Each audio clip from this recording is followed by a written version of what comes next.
June 1968. For the second time in 5 years, President Lyndon Johnson found himself at the funeral of a Kennedy brother. Robert Kennedy, shot at the height of his campaign to replace Johnson as president.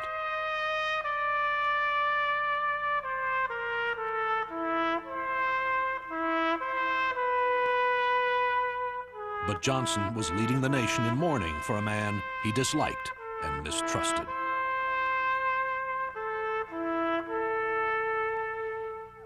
I believe that Bobby is having his governors jump on me, and he's having his mayors, and he's having his Negroes, and he's having his Catholics, and he's having them just systematically one after the other each day. All of it makes Bobby look like a great hero and makes me look like a son of a bitch, and 95% of it is completely fabricated. Johnson's overpowering nature hid deep personal insecurities, and his dislike of Robert Kennedy was obsessive. This is a story of a rivalry that engulfed two great men. Bobby was at the center of the whatever paranoia there was, clearly. He was the one who was the ringleader of the opposition trying to bring Johnson down. In his first hours as president, Lyndon Johnson had put a recording machine across the telephone lines into the Oval Office. Tapes of hundreds of phone calls, intimate and business alike, were stored away for 30 years. Now, in the open, they reveal how two men's clashing ambitions led to tragedy. We have created many of the scenes you will see, but the words are the original voices.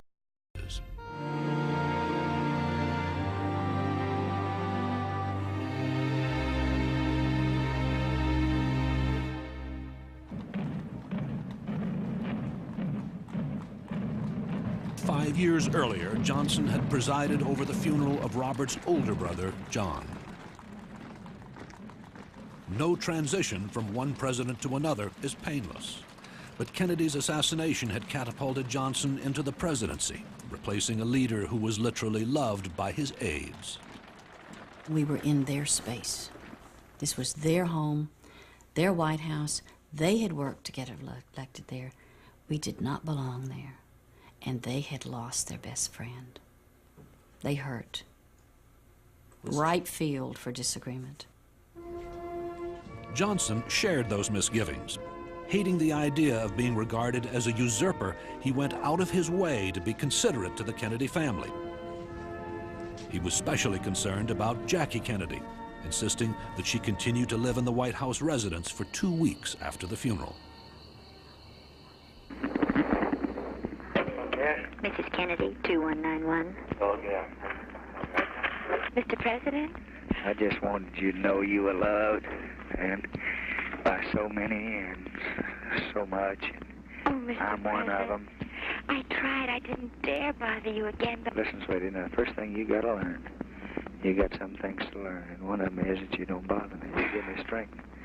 But I wasn't going to send you in one more letter, and I was Don't just send scared me you'd anything. answer. Don't send me anything. You just come over and put your arm around me. That's all you do. When you haven't got anything else to do, let's take a walk. Let's walk around the backyard, and just let me tell you how much you mean to all of us, and how we can carry on if you give us a little strength. But you know what I wanted to say to you about that letter? I know how rare a letter is in a president's handwriting. Do you know that I've got more in your handwriting than I do in Jack's now? Oh, well. And for you to write it at this time and then to send me that thing today of...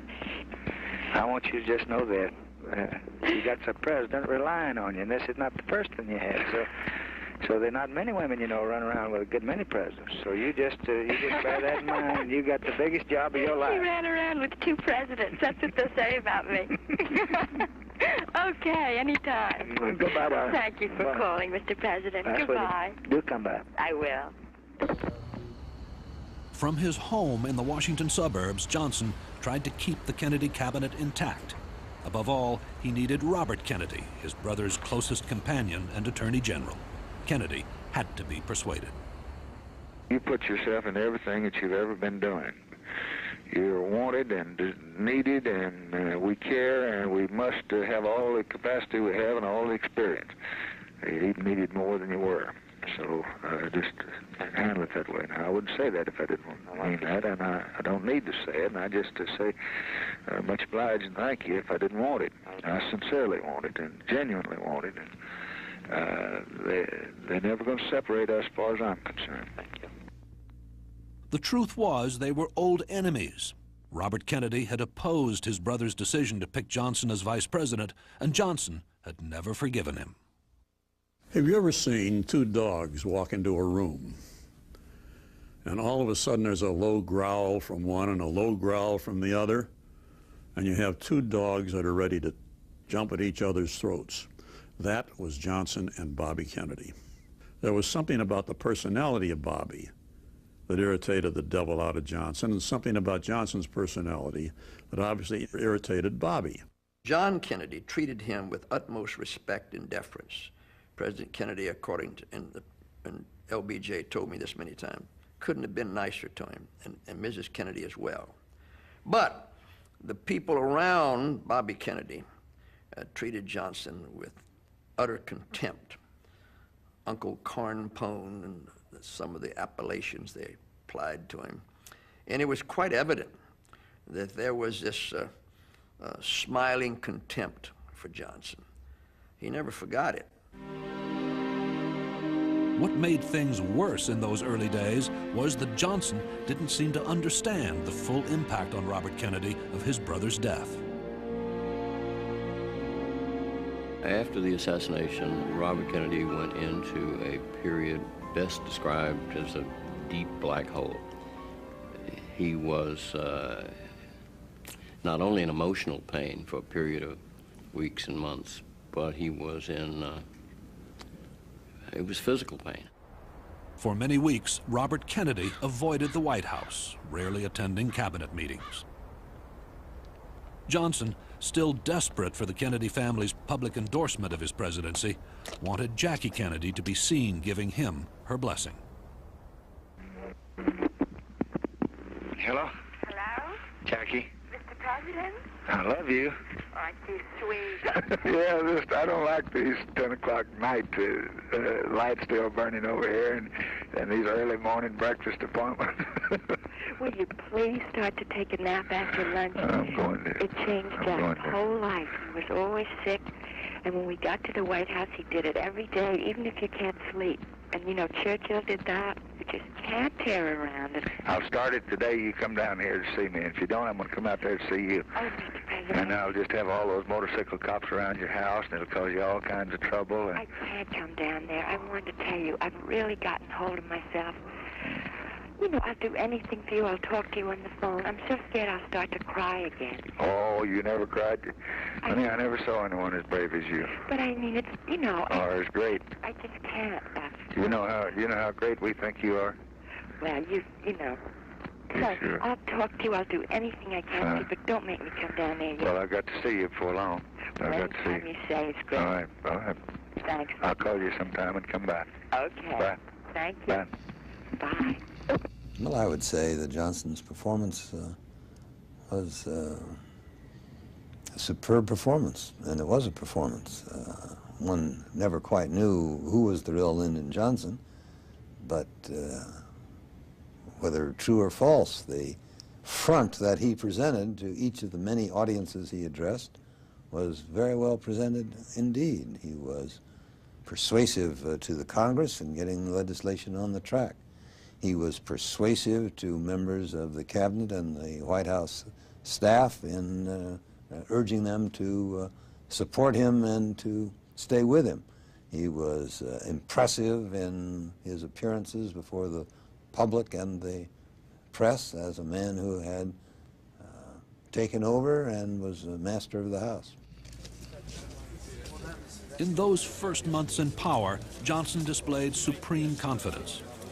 His first priority was passage of JFK's Civil Rights Bill. Robert Kennedy had drafted it. Johnson had strengthened it, and when, after 3 months' hard work, the House of Representatives approved it, Johnson was generous in his praise for Kennedy's efforts.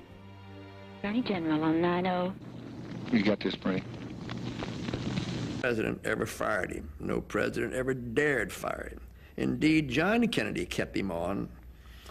And Johnson was one time asked, why didn't you get rid of Hoover?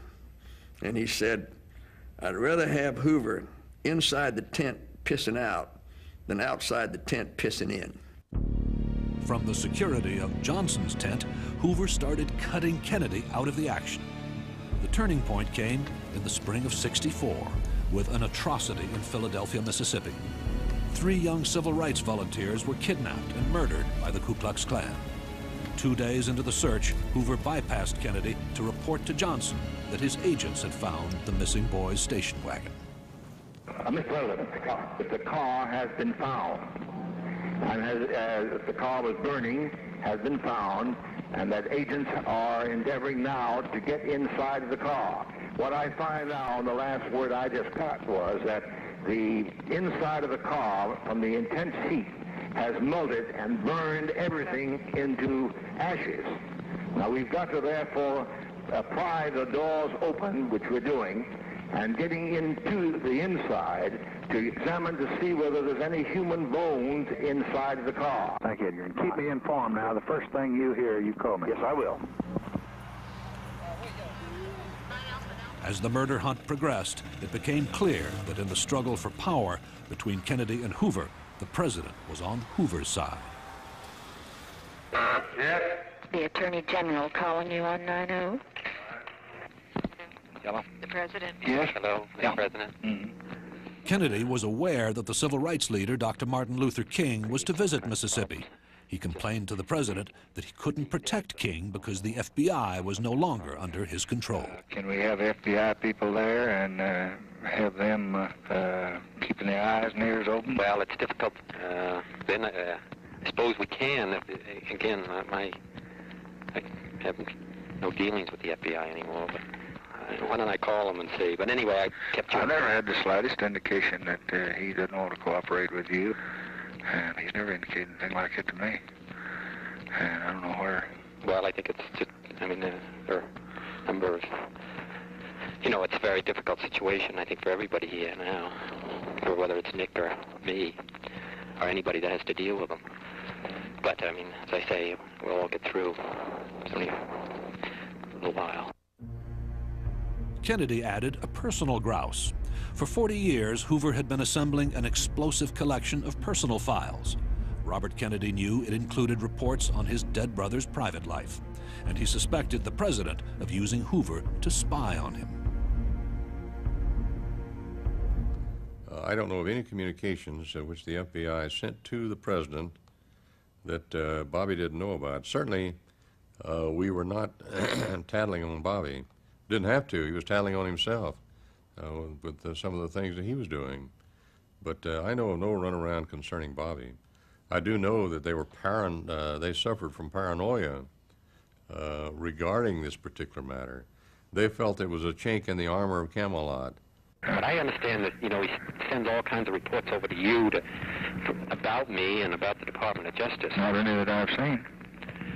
What are you talking about? Well, I just understand that he's about me planning and plotting things. But he hadn't sent me any report on you or on the department anytime. But Kennedy, disbelieving Johnson, persisted. Well, I had understood that he had sent reports about me plotting the overthrow of the government by force and violence. No. Leading a coup. No, that's an error. He never has said that or indicated or given any indication of it. As I say, we'll all get through. Okay. Yeah. I'll talk to you in a day or two. Bye. Not even Johnson can have imagined Robert Kennedy planning a coup. But that Johnson was using the FBI to report on Kennedy and on other real or supposed opponents was true. He did have a back channel. He read them, I think, to make him feel a little more comfortable with what he thought were his enemies, have a little more information on his enemies. They would be hand-carried to a male assistant, and the president would read them in the presence of that man and hand them back to that man. They were handled very carefully. Johnson's perception of Kennedy as a rival was reinforced in the spring of 1964. when Kennedy traveled as a private citizen to Europe. He drew adoring crowds in communist Poland and got a lot of media attention at home. But if that troubled the president, he managed to disguise it on Kennedy's return. Hello? Oh, Mr. President? Hi, Bobby. You're a world traveler. How you worn out? Well, no, not too bad. Gosh, that's very encouraging, though. Must have been exciting. Well, you know, it just makes you feel so good about the... You know, when we talk about all our problems here in the United States and foreign aid and all that, and it's not doing any good, how, you know, and then you go to a country like Poland's been hearing bad things from the people for 20 years about the United States, and have the people as enthusiastic about our country as they are, you know, I just think it's just a damn inspiring thing for the United States. Good. Well, I'm sure glad you're back. Anybody needs a little invigoration ought to leave Washington, ought to. Oh, boy, what a difference. But underneath the pleasantries, their relationship had broken down. The presidential election of 1964, the first true test of Johnson's popularity, was only 6 months away. What excited the press was Kennedy's political future. Did he want to be vice president alongside Johnson? And did Johnson want him? As he watched others give their loyalty to Lyndon, and still remember his brother and loved him, I think he felt he could do the same. And beyond that, I think he did not understand the depth with which Lyndon Johnson had come to dislike him in those months after the assassination. He wanted to go on and serve the country. Clearly, he hoped to be president of the United States. And I think he felt that coming from where he came, and with the background that he had in government, and with his knowledge of politics, that he could serve as vice president. Wouldn't be the most pleasant service in the world. Bobby's private ambitions are revealed in a recently released oral history recording made at the time for the Kennedy Library. While he saw the vice presidency as a stepping stone to the top job, a close relationship with Johnson would be unworkable. Because the one thing Lyndon Johnson doesn't want is being vice president, so he's sort of concerned about whether he's going to be forced into that. So I think he's hysterical about how he's going to try to avoid having me or having to ask me. Yeah. And that's what he spends most of his time on. I've seen, though, in the last what he can do and what he's done in the last 3 months. Yeah. And the fact that he's able to eat people up, and even people who are considered rather strong figures. And I think as vice president, I'm not going to have any influence. He's not going to have to pay any attention to me whatsoever. I think he is. I don't think he could afford to break with you now. I don't think he could afford to break with you while he's president either. I'm not sure that it's possible, really. To have an influence. Or to get it. Yeah, I think it's possible to be vice president. You do? Yeah. Well, then I think you should. Now, I know how unpleasant it would be for you and difficult it would be for you personally. I'm just talking now. No, but I'll just tell you, Lyndon Johnson didn't have any influence. But Lyndon Johnson isn't you. You don't have the influence of the people of the United States. Clearly, Kennedy was tempted, and his friends were urging him on. Why I, as a historian who should have known better, did not more strongly counsel Robert Kennedy against such a temptation, heaven alone knows. I suppose what it was in his mind was that a vice presidency might serve as a kind of rallying point for the Kennedy people in the administration, and he might be able to bring pressure to bear on keeping the Johnson administration on course. But it was not a sound idea. No, indeed. Secretly, Johnson called Kennedy an ambitious little runt, and Kennedy thought Johnson an animal compared to our president, his brother. Our president was as a gentleman and a human being. This man is not. Yeah. He's mean, bitter, vicious animal in many ways. I think he's got this other side of him in his relationship with human beings, which make it very difficult unless you want to kiss his behind all the time. He's able to eat people up. He was not an animal. He was not a brute. He was not that at all. Nobody who cared as much as he did for the poor and the old and the sick and the black can be garmented in words such as Bobby used, but He was a difficult man, but he was also a great man.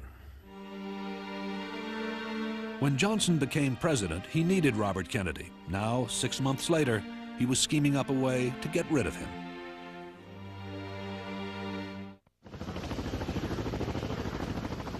For the public holiday on the 4th of July, the Johnsons and the Kennedys went their separate ways to follow their separate pursuits.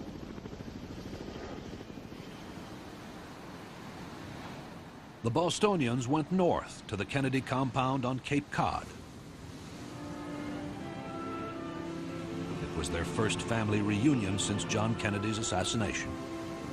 It was a time to sail, to get the wind in their hair, to try to cheer up and make home movies. John, JFK's 3-year-old son. Countless small Kennedy cousins, and Caroline, the dead president's daughter.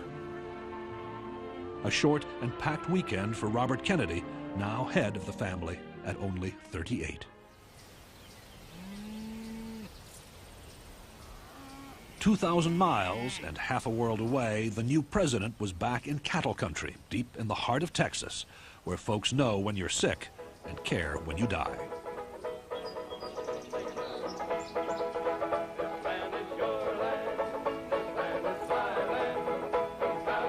Johnson's guests on the banks of the Pedernales River were expected to conform to local custom. For his aides, he ordered Texan outfits at a special price of $25 a head. And for himself, well, he placed a call to his tailor. Go ahead, sir. Hello? Hello. Mr. Hager? Yes, this is Joe Hager. You all made me some real lightweight slacks. Now, I need about 6 pairs for summer wear. Yes, sir. I want them a ½ inch larger in the waist than they were before, except I want 2 or 3 inches of stuff left back in there so I can take them up. I vary 10 to 15 pounds a month. The pockets, when you sit down in the chair, the knife and your money comes out, so I needed at least another inch in the pockets. Now, another thing, the crotch down where your nuts hang is always a little too tight. So when you make them up, give me an inch that I can let out there, because they cut me. They're just like riding a wire fence. So leave me, you never do have much margin there. Let's see if you can't leave me about an inch from where the zipper ends, round under back to my bunghole. All right, then. So I can let it out there if I need to. If you get those to me, I would sure be grateful. Two families socially and politically incompatible. And yet from time to time, each put out feelers to the other. Later that day, an unexpected call from Robert Kennedy in Hyannisport. Hello? Hello? Hi, General. How are you? Fine. Did you have a good day? How's Texas? Pretty hot. Listen, we had a good day. Good. Well, I'm sure glad to hear it, and hope you have a good 4th, and I'll see you Monday. You want to talk to a couple of your girlfriends? Sure would. Jackie. Mr. President, Hi, Jackie. How are you? happy 4th of July. Thank you, my dear. Did you have a good day? Oh, yeah. Are you at your ranch now? Yes, I just came off the lake. I've been out in a boat all afternoon. Hope you're doing all right. Yes, I'm fine, Mr. President. How are the children? Oh, fine, thank you. And yours? Good. Linda's with us. Lucy's in Washington having dates. I know. I noticed she didn't come. I thought it was something sinister like that. You know, she came in and said that she wanted a very special birthday present on July the 2nd, and we asked her what it was, and she said she just wanted to go one whole day without an agent. What do you reckon happened? Did you arrange it? Oh, yeah, I arranged it. Good work. What do you reckon happened? I hate to think. Don't you? It's sure good to hear your voice now. I hope that you're feeling all right. Oh, yes. It was nice to talk to you. And give my love to Lady Boo. I long to see you. Okay, we'll see you soon. Thank you, dear. Goodbye, Mr. Bye. President. Bye. Lyndon Johnson and Jackie Kennedy liked one another, we know. But Johnson, always quick to find an ulterior motive on Robert Kennedy's part, sought out his secretary, Marie Famer. I remember afterward the look of bemusement on his face. And I can only say that he thought a lot less of Robert Kennedy after that call than he did before he took it. He felt that It took a very ambitious and callous man to use a grieving widow as leverage. Johnson's target for the November election was a massive landslide. With an approval rating of 75% in the opinion polls, he clearly didn't need Robert Kennedy. Indeed, they showed that Kennedy might cause heavy losses among conservative Democrats in the South. Johnson called a friend, Governor Connolly of Texas. Don Russell of South Carolina says if Bob Kennedy's on the ticket, heaven and hell couldn't save South Carolina. I think you have to take Bobby on in a goddamn fight. Let's take him on. But I think you can whip him in a standstill. It won't even be close. And I don't think there's any question. He would be delighted to see you defeated. Returning to Washington, Johnson consulted a cabinet member he knew disliked Kennedy as much as he did. This is a very, very ambitious young man. And it's unbelievable how ambitious he is.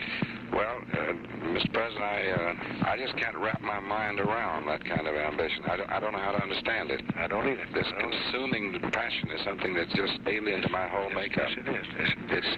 There's a ruthlessness about it that just scares the hell out of me. Well, it is to me, too.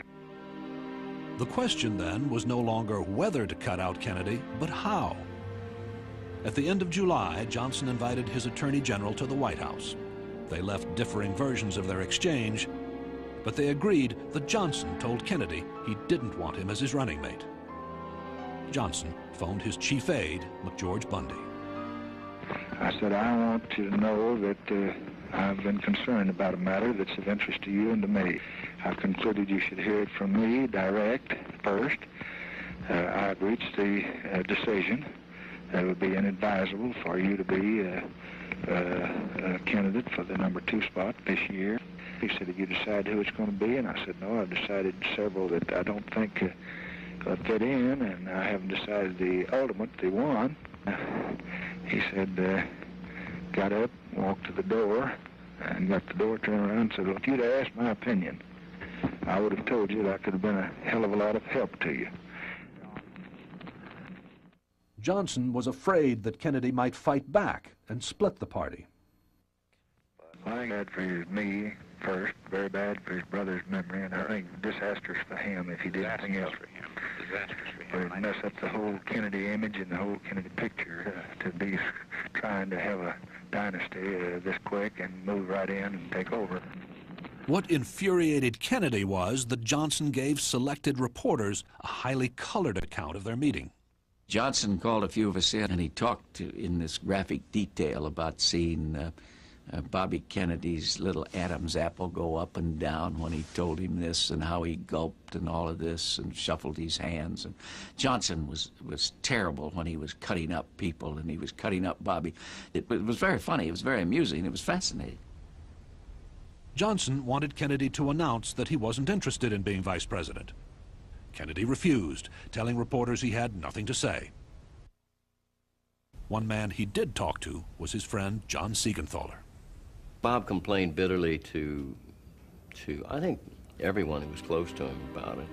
It was the harsh, abrupt, cold character of the no, the loud, immediate slamming of the door that I think he found difficult to understand. Having disposed of Kennedy, Johnson now set about picking a running mate he knew would be obedient. He chose Minnesota Senator Hubert Humphrey, the favorite of party managers. Johnson asked a mutual friend, Jim Rowe, to sound Humphrey out. I want you to have a good set-to with this man from Minnesota. He better make up his mind now whether he's ready to go with me all the way on my platform, on my views, on my policies. And I'm willing to always listen to him and always willing to consider what he's got to say. But when I make up my mind, I don't want to have to kiss the ass of a vice president. That's right. I've got to see it as loyal. I've got to be sure he's for me. Within the hour, Humphrey was on the phone. And abroad, as you know. Yes? Senator Humphrey calling for you on 9-0. You got this taken down? Yes, sir, I do. Yeah. Hello, Mr. President? Yes, sir. I have a friend of yours in my office here by the name of Jim Rowe. Yes, sir. He over a little message that you sent along. Yeah. And I want to come right to the point with you. If if your judgment leads you to select me, I can assure you unqualifiedly, personally, and with all the sincerity in my heart, complete loyalty. No, I know that. I just want you to know it. I know that. And that goes for everything. All the way you want it. Right to the end of the line. Even so, Johnson still worried that Kennedy might somehow worm his way into the vice presidency. He now sent Jim Rowe to Hyannisport to spy on his own attorney general. Rowe rang the president from a call box. Are you where you can talk? Yes, sir. They're meeting this weekend at Hyannisport. But Who is they? Who is they now? The Kennedy people. I can check it out and try to get some more done. Yeah, I think we ought to watch that just like hawks. Every damn thing they do. So do I. Because they got a bunch of planted wires coming in now from 3 or 4 states. Mm-hmm. And I think he's acting very, very ugly and very mean. Newspaper gossip about a Kennedy counterattack fueled the president's paranoia. He read extracts to his aides, fuming down the phone. I'm getting the barrage of unnecessary heckling and harassing today from Hyannisport. Attorney General Kennedy received a barrage of telephone calls and messages from supporters angered at the manner in which the president eliminated him as a Democratic candidate. Informed sources said the callers, backers of the Attorney General and the late President Kennedy, asked the Attorney General what their next move should be. That's Hyannisport dateline? Yes, sir. My God. And ain't nobody knows about the barrage of calls without his knowing it. Well, I'll have to agree there. If they just keep on, I'm going to sock him right in the puss, and I don't want to do that. Johnson's persecution complex was alarming his own people, who worried that his obsession with Kennedy was verging on mental instability. 2 of them, Bill Moyers and Richard Goodwin, decided that their chief was having delusions, inventing enemies. Bobby was at the center of the whatever paranoia there was, clearly. He was the one who was the ringleader of the opposition trying to bring Johnson down. And I began to discuss it with Bill Moyers, and he agreed with me. And we began to worry about Johnson's sanity. Goodwin was keeping a diary. At midnight, Moyers called me to talk about Johnson. He said he was extremely worried. We went down and looked at medical textbooks on paranoia. Everything pointed that way. There didn't seem to be much doubt about it in our mind, but that Johnson was ill.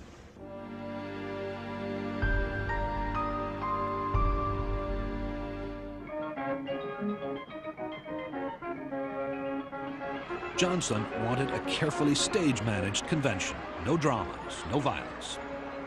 Yet the prospect of pulling that off seemed dim. For a president who demanded complete control, the convention was a minefield. Arriving in Atlantic City from Mississippi was a small group of civil rights activists calling themselves the Mississippi Freedom Party. To Johnson's dismay, they were trying to unseat the elected all-white delegation from that state, an outcome he feared would split the Democratic Party in 2. If the Freedom Democratic Party is not seated now, I question America.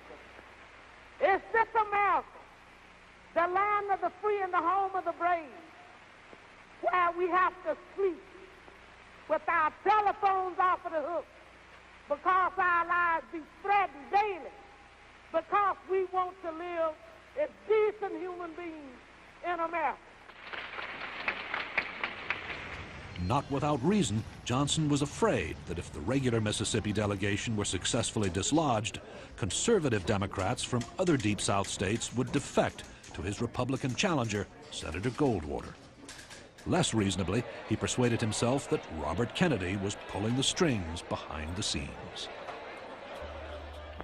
He's trying to get me in it every way he can, and I think this is Bobby's trap. He would like to see Goldwater elected president. No, but I think he'd like to see me cause all the damn trouble he can, and maybe elected. He told me when he left me with a sneer on his face, I think I would have been able to help you a lot. and I think he wants to prove that. Johnson now turned to his FBI liaison officer, Deke DeLoach. Yes, sir. You ringing, sir? Yeah, Dick DeLoach. Mr. Deloach? We can get you Mr. Deloach, sir. Well, get him right quick if you can. Yes, sir. DeLoach arranged with his chief, Edgar Hoover, to send a platoon of agents, some posing as journalists, to spy on the Freedom Party delegates. I had a total of 17 agents. The agents who knew the organizations to be involved, one agent who would handle the report writing, record keeping, another agent who would handle electronics, and also certain informants from various other places who would keep us advised if any upheaval was planned at the convention. We had specific instructions to report to Walter Jenkins, the chief aide to the president, to Billy Moyers, and to Cliff Carter, those three.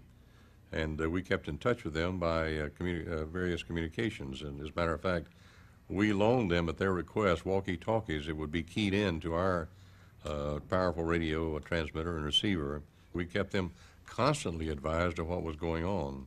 Certainly I was used. That was not within my jurisdiction. But Jenkins telling me that the president didn't want anybody else to handle it, that he appreciated my loyalty, and that would I do it for him and analyze it for him, I guess appealed to me, and I did it. But again, that was beyond the scope of FBI jurisdiction. The FBI agents in Atlantic City sent reports back to the White House that communists had infiltrated the Mississippi Freedom Party. It was precisely the kind of rumor to raise the presidential temperature. The country's going to hell while I'm talking about the Freedom Party in Mississippi that's made up of 9/10 of them are questionable people. You ought to look at the report the FBI's got on the individual. It's just shocking to you. Call him by name. Pretty bad bunch of customers.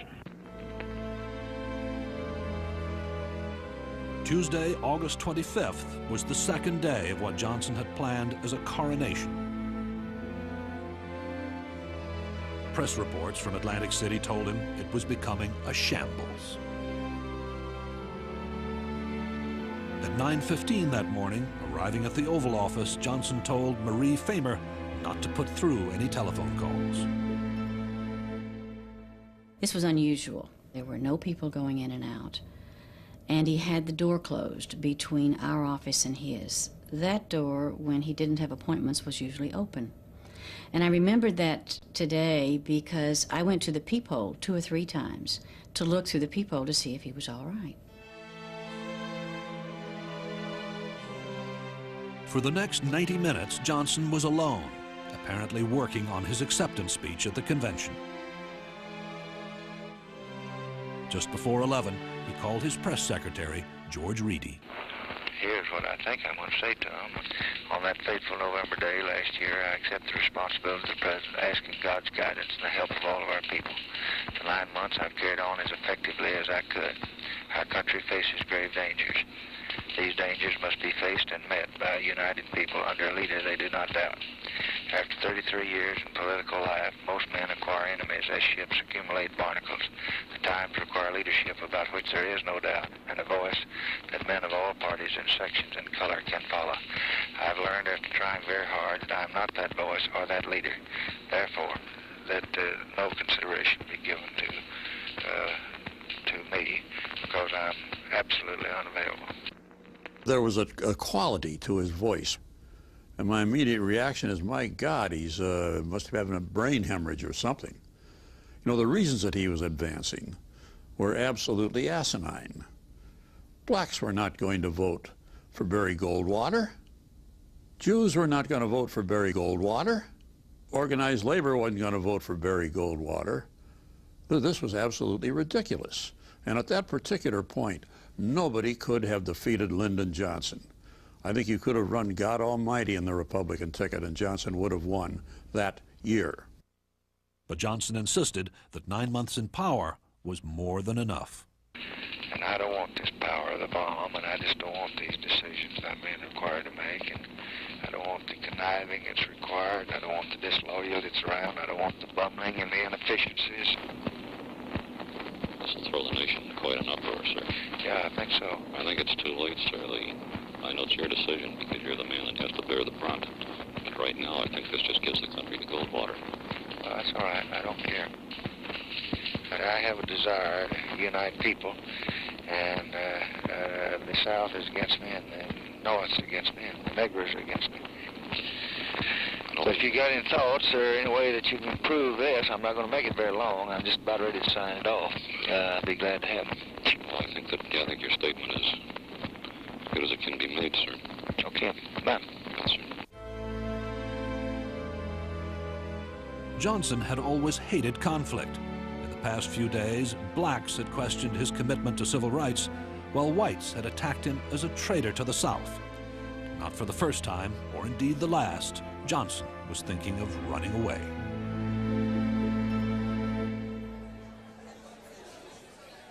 He told Reedy to warn reporters to expect a presidential statement at 3 p.m. Then he sent what he'd written to the residential quarters for his wife to read. Lady Bird Johnson was familiar with her husband's occasional fits of depression. She wrote him a letter. Beloved, you are as brave a man as Harry Truman or FDR or Lincoln. You can go on to find some peace, some achievement amidst all the pain. You have been strong, patient, determined beyond any words of mine to express. I honor you for it. So does most of the country. To step out now would be wrong for your country, and I can see nothing but a lonely wasteland for your future. In the final analysis, I can't carry any of the burdens you talk of, so I know it's only your choice. I love you always. Bird.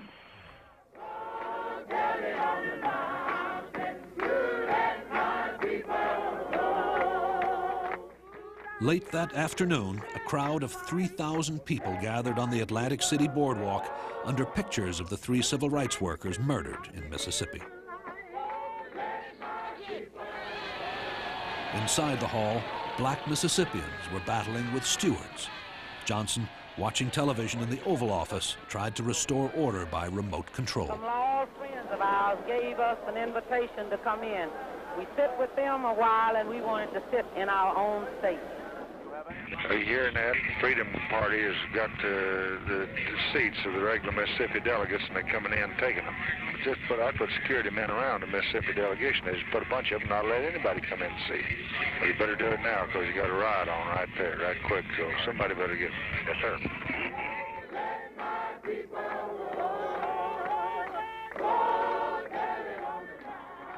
White House records show that Johnson left his office that evening at 10:15. He was looking for his press secretary to take him for a walk in the White House grounds. We got out in the lawn, and then he again reiterated his determination to quit, except this time he was using some very, shall I say, earthy language that I wouldn't want to repeat in TV. In fact, certainly language I would not use in the presence of a lady. And my God, this time he really frightened me, because he was so firm on it, so definite, so clear. He was going to tell them to take that blankety-blankety-blank job and place it in a very improbable place. And by the time it was over, I went home that night in a state of terror, because I thought he meant it.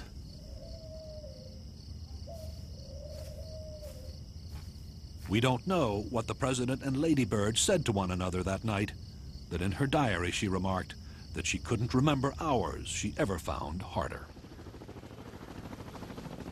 Next day, Wednesday, August 26th, was the day of Johnson's formal nomination. George Reedy still had no idea what his chief was going to do. I got up early the next morning, went down to the White House, and to my surprise, he was just acting as though it were a normal day.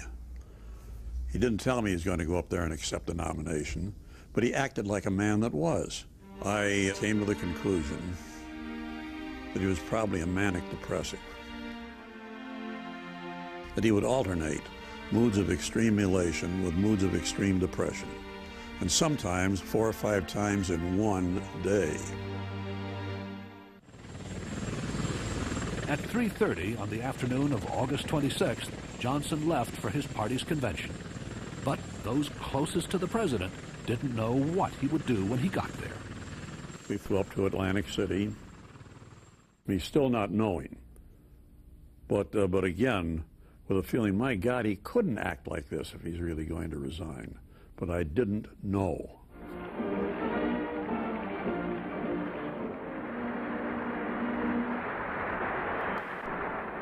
Chairman McCormick, my fellow Americans, I accept your nomination.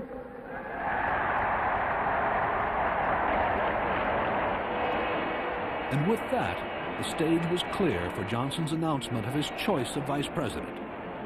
Robert Kennedy was not in the hall. My close, my long time, my trusted colleague, Senator Hubert Humphrey of Minnesota.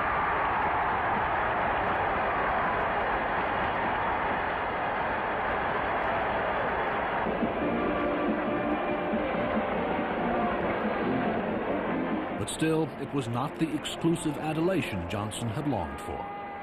The convention program included a tribute to John Kennedy, and his brother Robert was to read a eulogy. On Johnson's orders, the tribute had been postponed until after Hubert Humphrey's nomination, in case it should touch off a floor demonstration in favor of Kennedy for vice president. For many, it was the one truly spontaneous, unforgettable moment of the convention.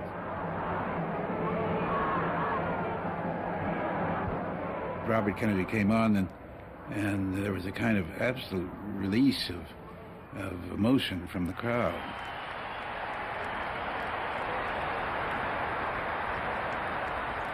It was one of the most emotional moments of my life. I walked up just behind him onto the platform, and the minute his face became visible to the audience, it was almost a guttural roar.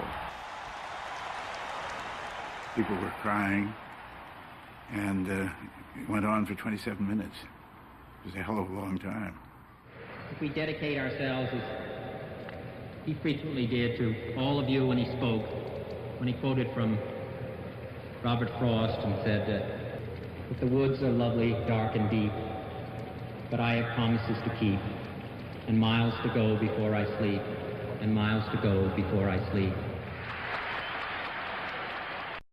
In line with protocol, the president was not in the hall during Robert Kennedy's speech. It was an impossible act to follow, and by common consent, the president's speech was not one of his best. To those who have sought to divide us, they have only helped to unite us.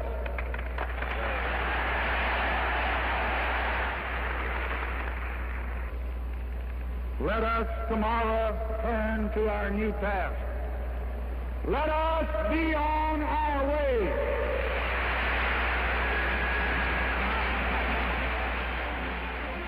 This is not a story with a happy ending. Although Johnson helped Kennedy win election to the Senate, and although Kennedy came to admire Johnson's progressive social achievements, they never did rise above their intense mutual dislike. For Kennedy, the breaking point came with Vietnam, when, in 1967, he publicly voiced the doubts he had expressed privately to Johnson 3 years earlier. The tragedy for the country was that because of their mistrust of each other, Bobby's warnings in the spring of '64 had been dismissed. A voice of moderation as the country plunged into war was never heard. Johnson's presidency, that he had wanted to see defined by his commitment to social issues, was to unravel on battlefields 12,000 miles from home.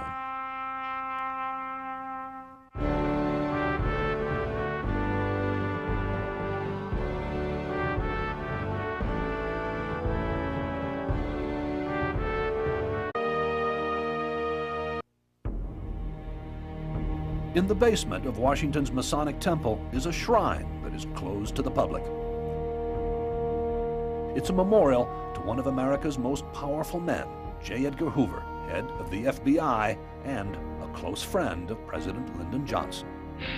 But I didn't want this opportunity to go by without telling you again how proud I am of you and how glad I am that Uncle Sam's got you working for us. And if you just think that you're going to get off the payroll because you're getting a little older, you're crazy as hell. I don't retire the FBI.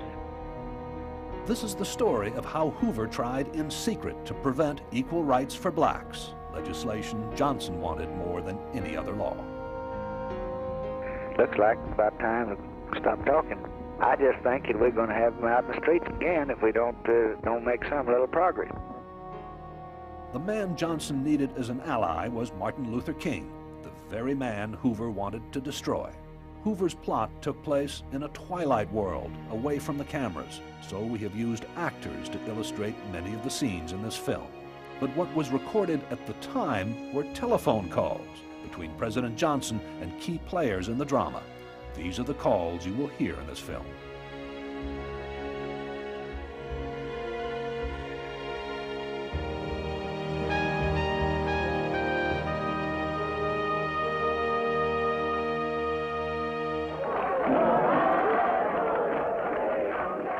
The roots of the story go back to August 1963, 3 months before Lyndon Johnson succeeded the dead President Kennedy. 200,000 people gathered in Washington for the biggest demonstration for civil rights in their country's history.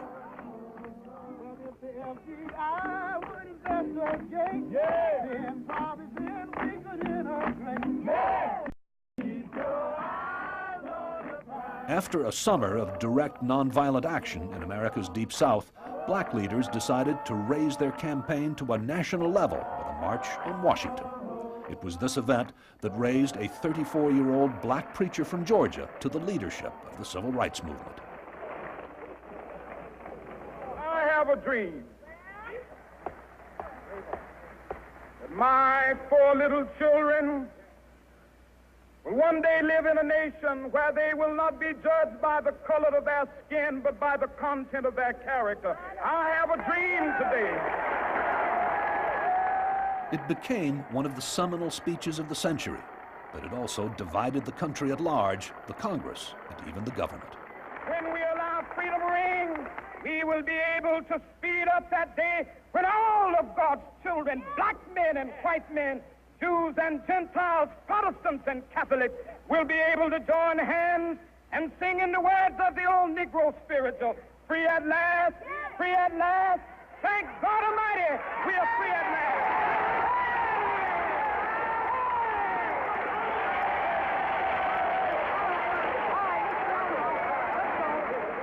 That was a wonderfully moving and eloquent speech.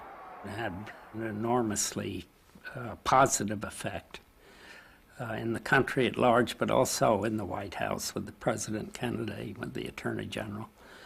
They thought it was a magnificent speech. Where King's speech did not go down well was in J. Edgar Hoover's office a mile down Pennsylvania Avenue. This was the FBI's analysis drafted for Hoover that night. Negroes constitute the greatest single racial target of the Communist Party USA. I believe in the light of King's powerful demagogic speech that he stands head and shoulders above all Negro leaders put together when it comes to influencing great masses of Negroes. We must mark him now as the most dangerous Negro in this country. 3 months later, John Kennedy was dead and Lyndon Johnson was president. The succession pleased Hoover. The Kennedys had disliked him, and he saw Johnson as a Southerner with an ambiguous record on civil rights and as a personal friend. One of Johnson's first telephone calls from the Oval Office was to Hoover. You're more than the head of the Federal Bureau as far as I'm concerned. You're my brother and personal friend, and you have been for 25, 30 years. I got more confidence in your judgment than anybody in town. I certainly appreciate your confidence. So. Thank you. What Hoover could not have known was that as president, Johnson would make the enactment of a new and radical civil rights bill his overriding priority. Introduced by John Kennedy, it had been stuck in the Congress for months. On his third day in the White House, Johnson telephoned Martin Luther King, who had spoken well of the new president in public. A good many people told me that they heard about your statement, I guess on TV, wasn't it? Yes, that's right. I've been locked up in this office and I haven't seen it, but I want to tell you how grateful I am and how worthy I'm going to try to be of all your hopes. Well, thank you very much. I'm so happy to hear that, and I knew that you had just that great spirit, and you know you have our support and backing. Well, because we know what a difficult period this is. But I think one of the great tributes that we can pay in memory of President Kennedy is to try to enact some of the great progressive policies that he sought to initiate. Well, I'm going to support them all, and you can count on that, and I'm going to do my best to get other men to do likewise, and I'll have to have y'all's help. I never needed more than I do now. Well, you know you have it, and just feel free to call on us for anything. Thank you so much, Martin. All right, thank you. As a political operator, Johnson was used to dealing with allies and opponents right across the political spectrum. Martin Luther King, as leader of all those vivid and persuasive demonstrations in the South, had helped create the climate in which Middle America would accept a radical civil rights bill.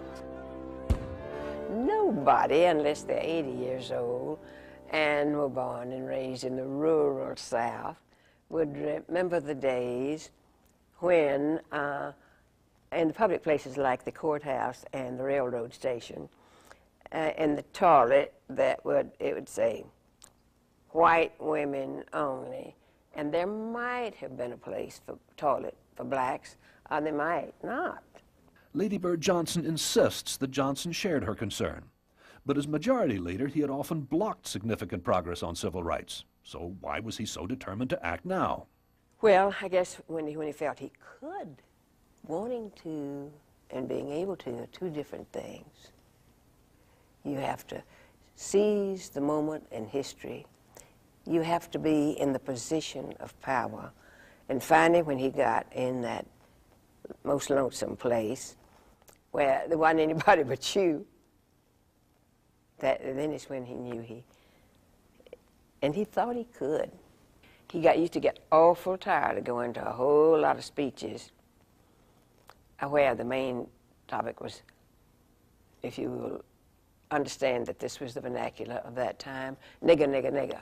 Yep. He thought that to achieve civil rights would be as good for the white man as for the black man.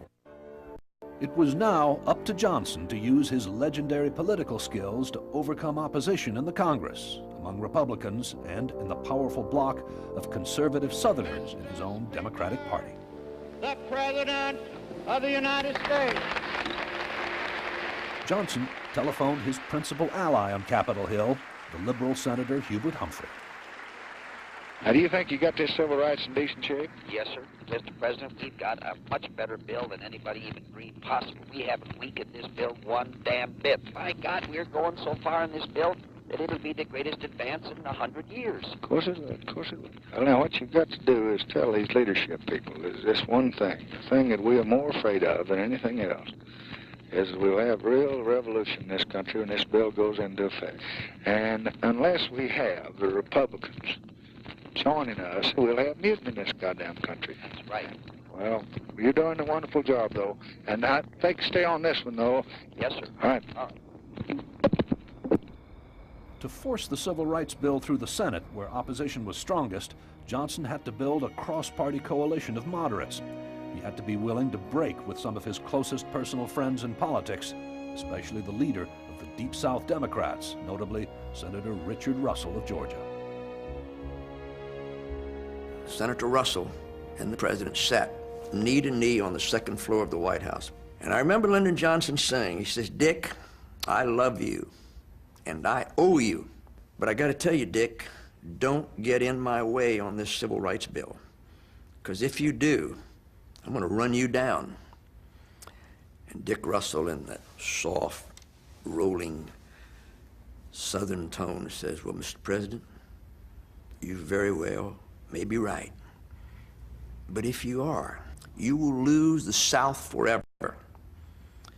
And then I remember the President saying to him in another soft voice, leaning toward Russell, he says, "Dick, if that's the price I've got to pay, then I'll gladly pay it."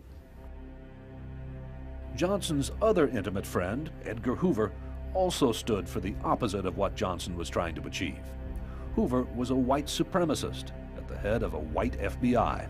To him, black civil rights leaders were left-wing agitators, quite possibly in the pay of the Kremlin. In the eyes of their Soviet comrades, the communists in this country have a vital role in the march toward world enslavement. They are, by Nikita Khrushchev's own description, a valuable arm of the international conspiracy against God and freedom. And the sooner every American faces this fact, the stronger our position will be. We must shed our complacency and aggressively meet this challenge. In the name of fighting communism, you could do anything: sacrifice ideals, compromise principle, trivialize social sensitivity. You could demonize the saints and canonize the devil, as long as you were fighting communism. Under Hoover, the FBI had become a political police force, using bugging, telephone tapping, burglary, and forgery, all in the name of internal security. In August 1963, Hoover had set up a special unit to watch Martin Luther King.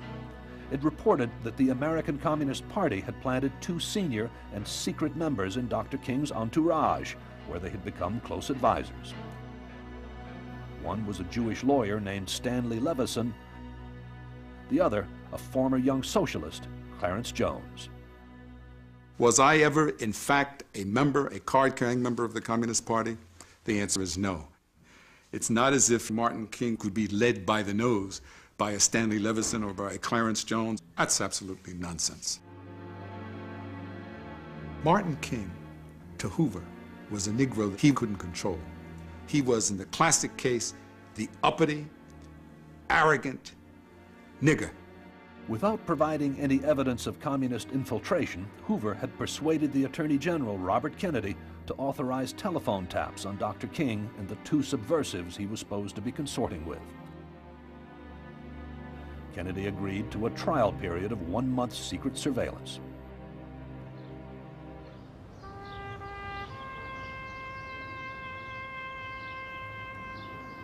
By the time Kennedy's authorization ran out, Johnson was president. Hoover quietly kept the taps in place. The watch on King was codenamed Operation Zorro. An assistant director, William Sullivan, was put in charge of Hoover's special unit. A 9-hour meeting produced an expanded action plan. It ranged from the use of hidden microphones in hotel rooms used by King to the planting of prostitutes in his offices as secretaries. There was no discussion of contacts with communists, a field of inquiry the FBI had quickly abandoned as unrewarding. Instead, they decided to focus on King's private life, in the hope, this is a quote from the record, of exposing King as an immoral opportunist. I never believed that the FBI seriously thought that the communist influence over Martin King was a danger to anybody, even to Martin King. That whatever the director, and therefore the Bureau, had in mind about Martin King was not about communist influence, but that it had something to do with race in America. It had something to do with political agendas, and it had something to do with the director's totally skewed notion of morality. Arthur Murtaugh, then a field agent in the FBI's Atlanta office, was a member of the team. Hoover wanted it done. I don't think there was any justification of it at all. There wasn't anything. We had no information that King was in any way un-American or in violation of the law. The Bureau was interested in destroying him because Hoover wanted him destroyed. The FBI's operation now moved from Washington to Atlanta, where King's organization, the Southern Christian Leadership Conference, was placed under 24-hour surveillance. In December 1963, FBI agents set up shop in an unoccupied building on the opposite side of the street. Everyone entering and leaving was photographed, including King, who was to be followed wherever he went in America. The agents involved all knew the objective: to gather evidence Hoover could use to destroy King as a civil rights leader. They started off hating him because he was black. He was I hate to use the phrase, but he was a nigger. The agents that I was working with on this particular squad had been brought up to believe that all black people were dangerous, that they were dishonest, that they lacked character, that they were sexual perverts, all kinds of hatred. Murtaugh says it was the most extensive surveillance operation ever undertaken by the FBI. Inside the Bureau's Atlanta headquarters, 10 agents assigned to the case were given their own segregated area. In one room, agents recorded all telephone calls to and from the SCLC offices and King's home on nearby Johnson Street. In another room, again, according to Murtaugh, Hoover's G-men busied themselves by dreaming up imaginative schemes for the entrapment of the Reverend King. Whether the new president knew what his friend Hoover was up to, we do not know. What is clear is that while Hoover was trying to sabotage progress on civil rights, Johnson was doing everything he could to promote it. He telephoned Mrs. Kay Graham, publisher of the Washington Post. Hello? Hello, Mr. President. Hello, my sweetheart. How are you? Well, I'm fine. Are you? You know, the only one thing I dislike about this job is that I'm married and I can't ever get to see you. I just hear that sweet voice and it's always on telephone. And I'd like to break out of here and be like one of these young animals down on my ranch, jump a fence. Now, that's going to set me up for the mud. Then he got serious. The president wanted the Post to attack Republicans who were blocking his bill's progress by refusing to sign a petition to allow it to be debated. Now, every person that doesn't sign that petition has got to be fairly regarded as being anti-civil rights. But I don't think any American can say it. He won't let them have a hearing. That is worse than Hitler did. So we've got to get ready for that, and we've got to get ready every day, front page, in and out, individuals. Why are you against a hearing? And point them up and have their pictures and have editorials and have everything else that is in a dignified way for a hearing on the floor. It was now Christmas time, and after 4 exhilarating weeks in power, the president was spending the holiday at his Texas ranch with Lady Bird and the girls, Linda Bird and Lucy Baines. With his civil rights bill uppermost in his mind, Johnson now hit on the novel idea of inviting half a dozen black leaders and their wives to stay at the ranch as his guests. From the ranch, he called his civil rights advisor at the White House, Lee White.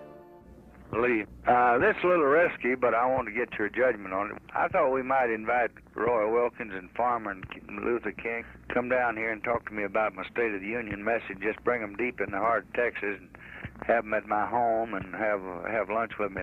And if you want to bring one of the women, you can bring one of those Negro women. I think it'd be a pretty dramatic thing for the nation to just have them in my home and have them talking to me about the State of the Union message. Thank you, Lee. Sadly, a winter storm intervened. The excursion was canceled. Instead, King and the others were invited to meet the president at the White House after the holiday. From New York, Clarence Jones booked a suite for King at the Willard Hotel in Washington. The FBI intercepted the call. On the afternoon of January 5th, Special Agent LWP Cherndorf led a 3-man team on an illegal break-in at the Willard. Operation Zorro now took a significant turn. For the first time, the agents deployed hidden microphones, 7 altogether, not to gather evidence of subversive contacts, but to find out what King might do in the privacy of his hotel room. I had to assume that they would be tapping him and watching him and under surveillance, so he should be careful, all right? I don't think he had any idea, I certainly didn't, of the magnitude or the detail of the surveillance. I think if he had, I think he would have been petrified. Early next morning, King left his Atlanta office for Washington. FBI Atlanta passed his arrival time to FBI Washington, 10:24 a.m. King was observed at National Airport. After checking in at the Willard Hotel, King left for the White House, where he joined 3 other black leaders. I think the president is doing a very good job in civil rights. He has made it clear publicly and privately that he's committed to civil rights in general and to the Civil Rights Bill in particular. And from all indications, he plans to take a forthright stand on this issue, and a very consistent one. So as it stands now, we feel that the president is doing a good job. Thank you. Pleasure. James Farmer was one of the 3 black leaders with King. And come right in, Mr. Farmer. Sit down in that big chair. That's a Texas-sized chair. And as he was jerking my arm out of the socket, his phone rang. And he answered it. It was some senator returning his call. And he was twisting this caller's arm, trying to get him to commit himself to vote for the Civil Rights Bill. Now, you either for civil rights or you're not. You're either the party of Lincoln or you ain't. And that's by God, put up or shut up. And we've been talking about this for 100 years. Looks like about time to stop talking. And I just think that we're going to have them out in the streets again if we don't make some little progress. He was doing all that he could, and all the while he was throwing a glance at me to make sure that I was listening. So here was the liberal Lyndon Johnson leading America into a social revolution. There was the head of his federal police force going all out to frustrate him. Friends of Martin Luther King have told us that on his travels in the South, King never felt physically safe. But at the Willard Hotel in Washington, King thought he could relax with his friends. King didn't know about the listening post the FBI had set up in an adjoining suite. For 17 hours, agents recorded conversations between King and several colleagues and visitors, 2 of whom were women. Clarence Jones, who was there, does not deny that King had sex during his stay. He blames King for falling into an FBI trap. Putting aside the morality of the issue, it's a question of the politics of the issue. The politics of the issue was that it was politically irresponsible. It was politically dangerous because it was feeding right into the hands of the FBI, giving them grist that they would, to use against them that they otherwise would not have had. Let me just say this. Whatever occurred during that 17-hour period in that hotel suite that concerned Hoover, that was between Martin King and his family and Martin King and his God. William Sullivan and Edgar Hoover went through the tapes together.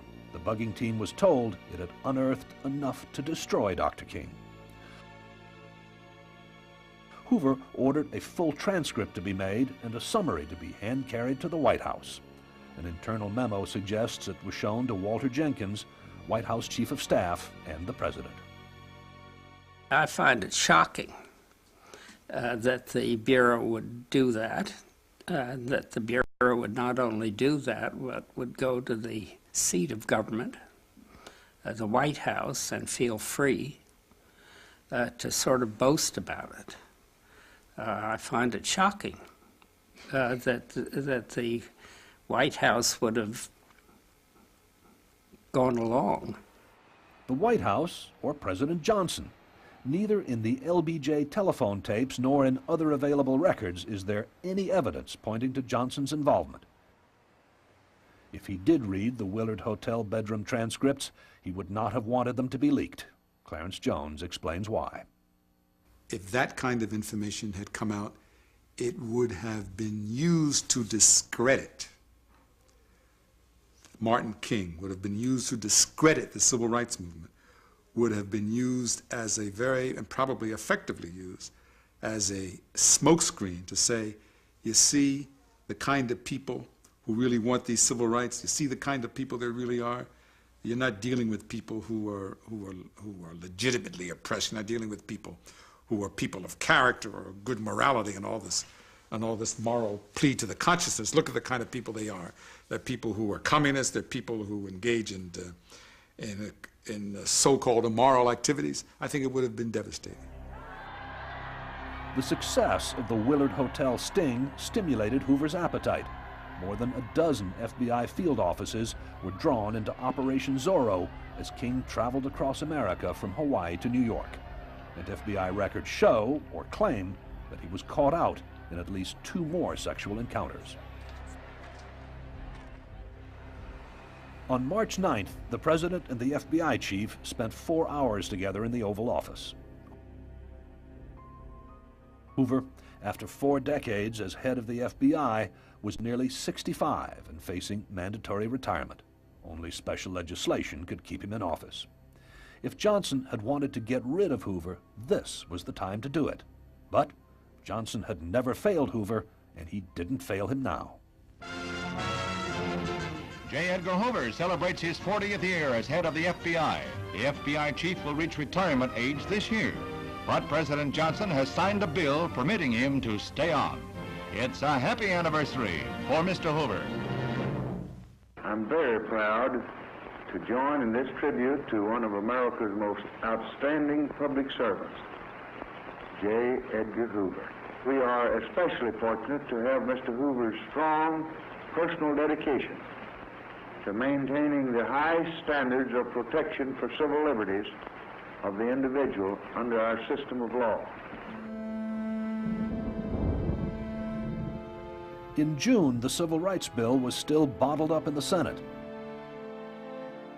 And as Johnson had feared, the Deep South was in ferment, with thousands of black and white students from the North flooding into states like Mississippi to force the pace of radical reform. To the Southern white establishment, it was an invasion of left-wing radicals. The hardcore of this group are your beatnik type people. Long beards, ringlets of hair on the back of the neck, down almost to the shoulder blades. Strictly nonconformists. Some of them that you would call weirdos. In Jackson, his state capital, the governor had recruited 100 extra men for riot control and had bought them an armored car, 200 shotguns, and gas masks.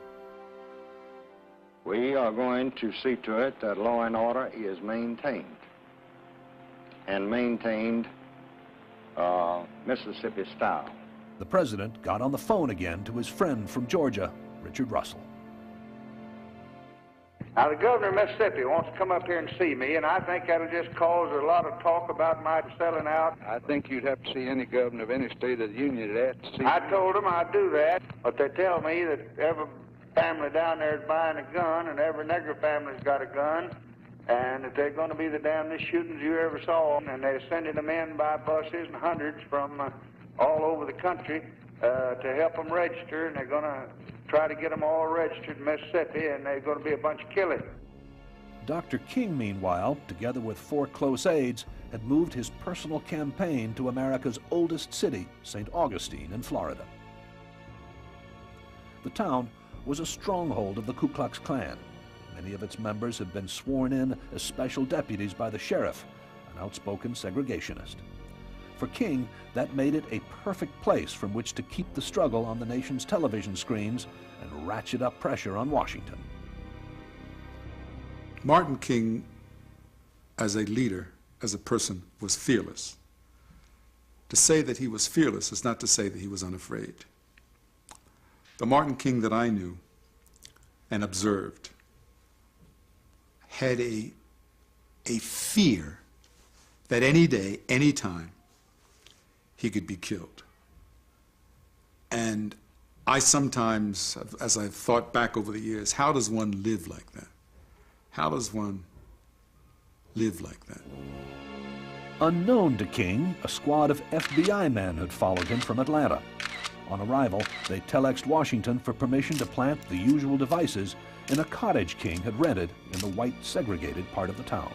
Oftentimes when we say we're going to meet at such a place, we would get there, and somebody would say, some people hanging around where asked old Edgar and his boys, and because we knew they were there. There was no question about it. And we felt it was a shameful waste of the nation's resources.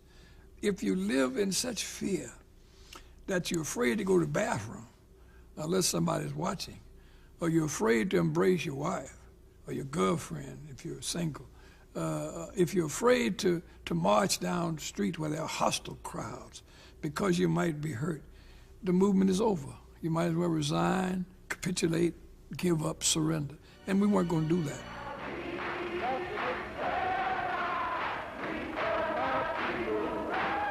When King demanded the desegregation of beaches and swimming pools, hotels and lunch counters, local whites denounced him as an outside nigger and a communist. When he received death threats, he went to a local church and announced that he would stay in the town.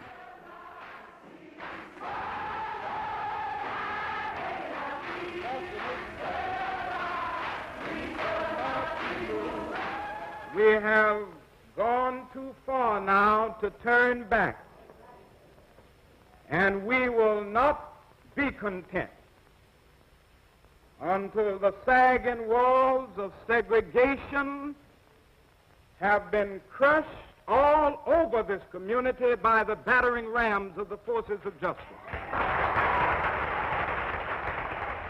King knew his presence in St. Augustine would attract the media, national as well as local. Cameras were there to catch local whites beating black kids trying to swim from the beaches. The networks were there when pickets tried to anticipate the passage of the new Civil Rights Bill by attempting to integrate a local restaurant.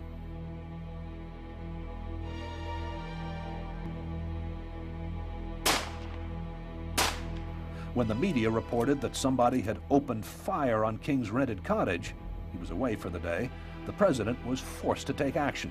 He called the Florida senator, George Smathers.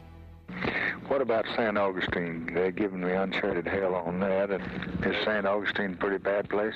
No, St. Augustine, it's a typically rural place. They say they're shooting into King's white man's house down there. He's demanding we go in. My own judgment is that this is a damn plant. King is, naturally, he loves a headline, and the facts show that when he was there nothing was at all shot at, and the night that he announced publicly he was going to leave, it was then shot into, and the next night he was back there, and nobody's bothered him at all. But King was not a man to pass up a chance to prod President Johnson. Messages demanding federal intervention poured into Washington. Johnson, watching news agency reports, called Lee White. Mr. White, sir. Lee. Yes, Mr. President. I noticed Martin Luther King at 424 UPI. He will ask President Johnson to send federal marshals in the city to preserve law and order. King said he would urge in a telegram to Johnson not only protection but also personal intervention by the president to open communication between the white and Negro communities. What we do have is a telegram from Wyatt Walker, one of his aides, saying that the Justice Department has not taken proper precautionary measures to safeguard the life of Dr. King. Why don't you all do whatever you need to and take whatever action you think's indicated? All right, I will. As King well knew, direct federal intervention was not a step Johnson would likely take. And as Johnson knew, King was being deliberately provocative. Take your hand off. Treat me like a human being. We're all private property. With reporters in attendance, King now led a group of activists to an all-white motel, the Monson Motor Lodge.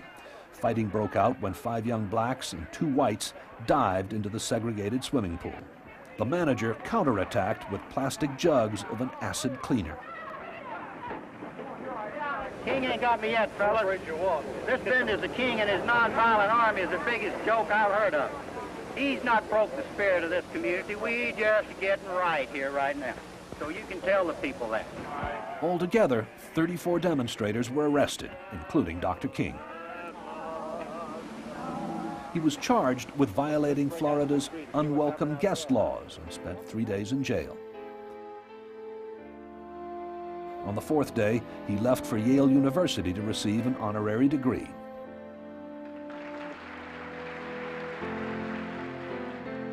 Next day, June 19th, was another bad day for Hoover, but a triumph for Johnson and also for King.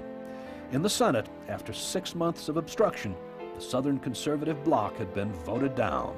It was the last obstacle blocking a new Civil Rights Act.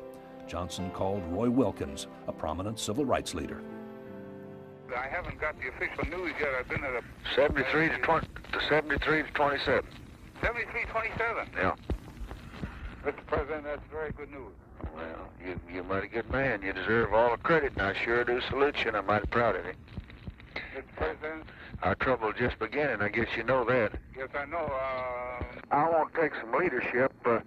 I'm just afraid of what's going to happen this summer, like I saw yesterday at St. Augustine.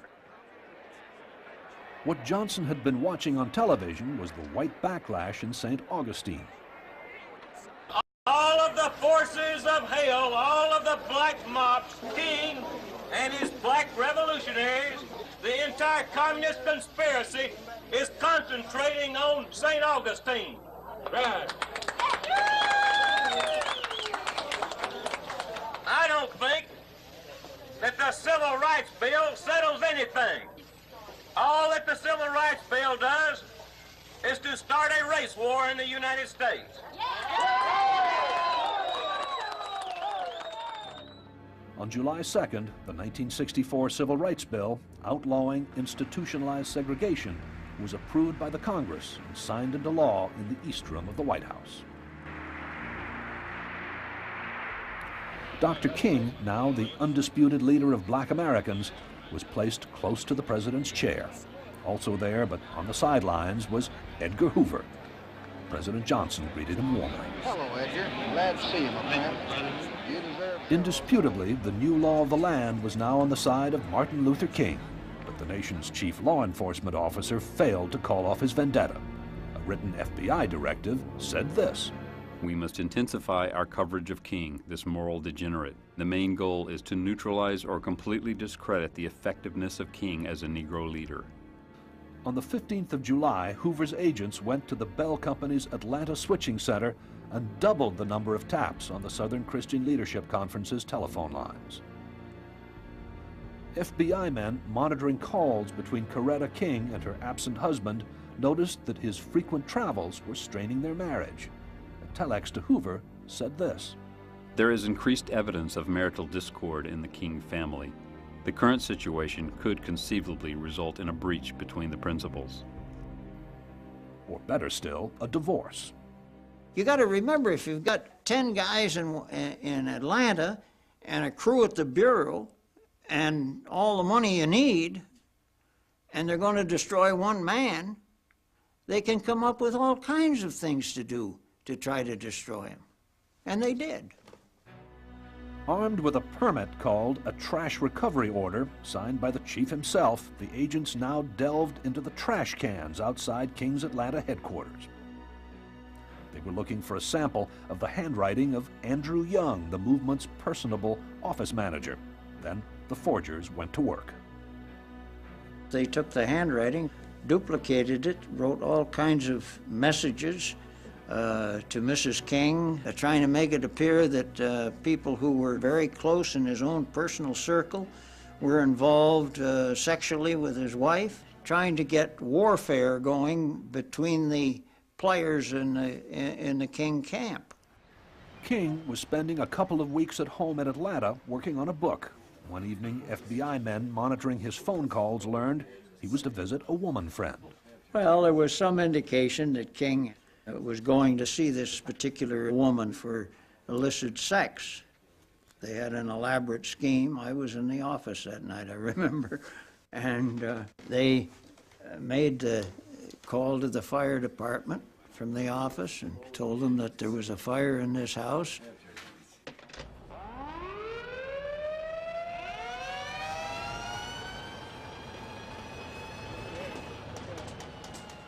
They raided the house. King came out, got in his car and went home. Psychological warfare, to try to destroy the man any way you could.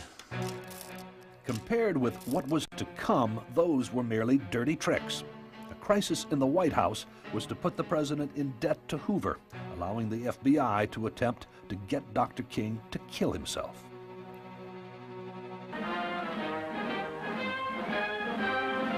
In the autumn of 1964, Lyndon Johnson was unassailable. His record of legislative achievement outshone even Franklin Roosevelt's. His election by a landslide was a certainty. A month before polling day, a political lightning bolt struck the White House and forced the president to appeal for help to King's tormentor, J. Edgar Hoover. On the evening of October 7th, the Chief of Staff, Walter Jenkins, left his office at the end of an 18-hour day and walked to the nearby YMCA. There, he was caught in a men's room with another man and arrested on a morals charge. 35 years ago, it didn't do to be gay, certainly not in high places. Jenkins was not only one of the few who had seen the FBI files on King, for years he had been the keeper of Johnson's personal secrets, as well as weighty matters of state, and could have been open to blackmail. Lyndon Johnson was always inclined to panic at election time. Promptly, he accepted Jenkins' resignation. But to Lady Bird Johnson, a compassionate woman who was campaigning on her own in the Midwest, they were abandoning a close family friend. Go ahead, please. Darling, when questioned, and I will be questioned, I'm going to say that this is incredible for a man that I've known all these years. It can only be a nervous breakdown. I wouldn't say anything because it's not something for you to get involved in now. All right. I think if we don't express some support to him, I think that we will lose the entire love and devotion of all the people who have been with us. Talk to Ms. Jenkins. All right. She's called me this morning, honey. Yes, what'd she say? She is so hysterical and so bitter. It's dreadful. She feels that her life is ruined, that their life is ruined, and it's all been laid on the altar of working for us. Was she angry with us? Yes. My poor darling, my heart breaks for you, too. My love, my love. I pray for you along with Walter. Goodbye, beloved. Over in California, the president's Republican opponent, Senator Barry Goldwater, saw the opening Johnson feared. He accused the president of knowingly employing a homosexual in one of the most sensitive posts in Washington. Now, ladies and gentlemen, ordinarily, a man with Mr. Jenkins' background would have been seriously considered as ineligible for clearance to deal with the most vital secrets of our nation. We Republicans did not create the issue. The man who now occupies the White House raised this issue all by himself by lowering the standards of the highest office in the land.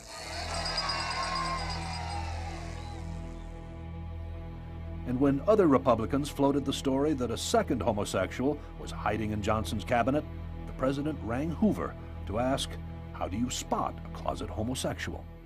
I guess you're going to have to teach me something about this stuff. I swear I can't recognize them. I don't know anything about it. It's a thing that you just can't tell. And there are some people who walk kind of funny and so forth that you might kind of think are a little bit off and maybe queer, but there was no indication of that in Jenkins' case. I've thought of all the cabinet officers that we have, but there are none of them that raise any suspicion in my mind. None in mine. But to be on the safe side, the president asked Hoover to check on the administration's most senior men for signs of sexual deviation. If this thing comes out on Tuesday, you might give some thought to what we ought to do with all secretaries and undersecretaries and assistant secretaries. And I rather think that you ought to take everybody from me right on down. All right, I'll be very glad to, Mr. President. Thank you. These were busy times for Hoover. The news now broke that Martin Luther King had won the world's most prestigious honor, the Nobel Peace Prize. The news drove Hoover into a frenzy. The FBI's Domestic Intelligence Division now prepared a book entitled Martin Luther King Jr., His Personal Conduct. A copy was sent to Bill Moyers, the President's Deputy Chief of Staff, with a letter asking permission to send the book to members of the Cabinet, Moyers agreed. Copies were sent to the Secretary of State, Dean Rusk, Robert McNamara at the Pentagon, and John McCone, director of the CIA. But Hoover wanted to share his files on King with the public. He ordered his staff to use their contacts in the press to get the story out. One such contact was the chief Washington correspondent of the Los Angeles Times, David Kraslow. He told me that Dr. King was a notorious womanizer and that he'd had a number of sexual escapades and that the Bureau had proof of this. And he says, well, let me read you a portion of one of these tapes. And he began to read from a transcript. The raunchiness is beyond description. What shocked to me was I knew that he was high enough up in the hierarchy of the Bureau that this could not have been done without Hoover's blessing. It was despicable. It's none of their business. No reporter touched the story. By now, the countdown to polling day had begun, and the Jenkins affair was robbing the president of sleep. Filled with worry and self-pity, he telephoned his spiritual advisor, Billy Graham. Dr. Graham on 9-1. Hello, Billy. How are you, my friend? Well, God bless you. Last night I couldn't sleep, and I got on my knees and prayed for you that the Lord would just give you strength. I told my sweet wife last night we got mental telepathy. I said if I didn't think I'd embarrass him, I'd say, please, dear Lord, I need you more than every day of my life.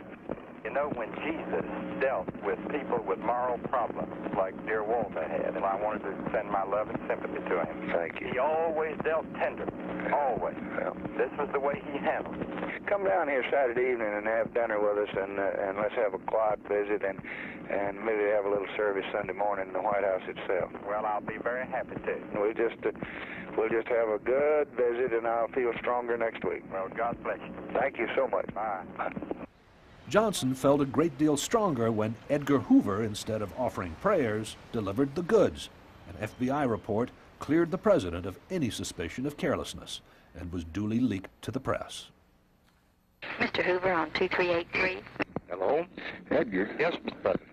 I thought that you did a very thorough, very fine job. I'm very grateful for your thoroughness and your patriotism and the way you've handled it, as I am everything else you've ever done. Of course, I realize the spot that you've been in and the terrible other burden you've had, and it's awful to have this thing happen.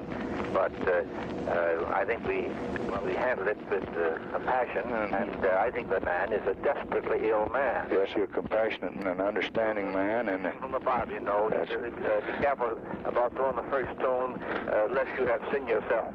You know, Billy Graham called me and said, just remember this, always be compassionate, but do your duty. Well, of course, there's so damn many hypocrites, you know. That's right. In the press in this country. That's right. But you're just like vultures. You just remember, my friend, I'm prouder of you now than I've ever been before, but I've known for 30 years that there's nobody like you, and as long as I'm around here, you got to stay pretty close. Well, I can. That's okay, my friend. Fine, thank you. His own position strengthened by his helpful role in the Jenkins crisis, Hoover now returned to his attack on Dr. King. He invited 2 women reporters to his office for a background chat. He talked about the need for moral purity in public life, and then, stressing that his next remark was on the record, he called Dr. King, quote, the most notorious liar in the country. The remark appeared in print. When the news magazines picked up the story, at least one civil rights leader called for Hoover's resignation. King himself mildly protested that the FBI chief must be suffering from overwork. But on the telephone to a friend, King called Hoover senile. And when the FBI monitors put that in their logs, Hoover went public again in a barely coded speech in Chicago. When man places himself above the law, he aids the communists' relentless effort to destroy the ideals of our civilization. The man who has no objective values by which he judges his actions, who allows his passions to run wild, unchecked by a moral standard of what is right, that man is surely risking the loss of his immortal soul. What Hoover's agents did next verged on the criminal. Sullivan took his favorite tapes to the FBI's audio labs, where senior technician John Matter transferred the most incriminating parts to a single reel. A third agent, Lish Whitson, flew with the tape to Miami Beach and posted it from there to the King family home in Atlanta, together with an anonymous letter. FBI Atlanta agents listened in to make sure that the package had safely arrived. Martin called and said, better come over. I want you to hear something that Mr. Hoover has sent us. And so I went over the next day, and we sat down and listened to the tape. And we never listened to all of it because it became boring. But about 90% of it was inaudible. It was clear evidence of the extreme desperation of Mr. Hoover to destroy Martin.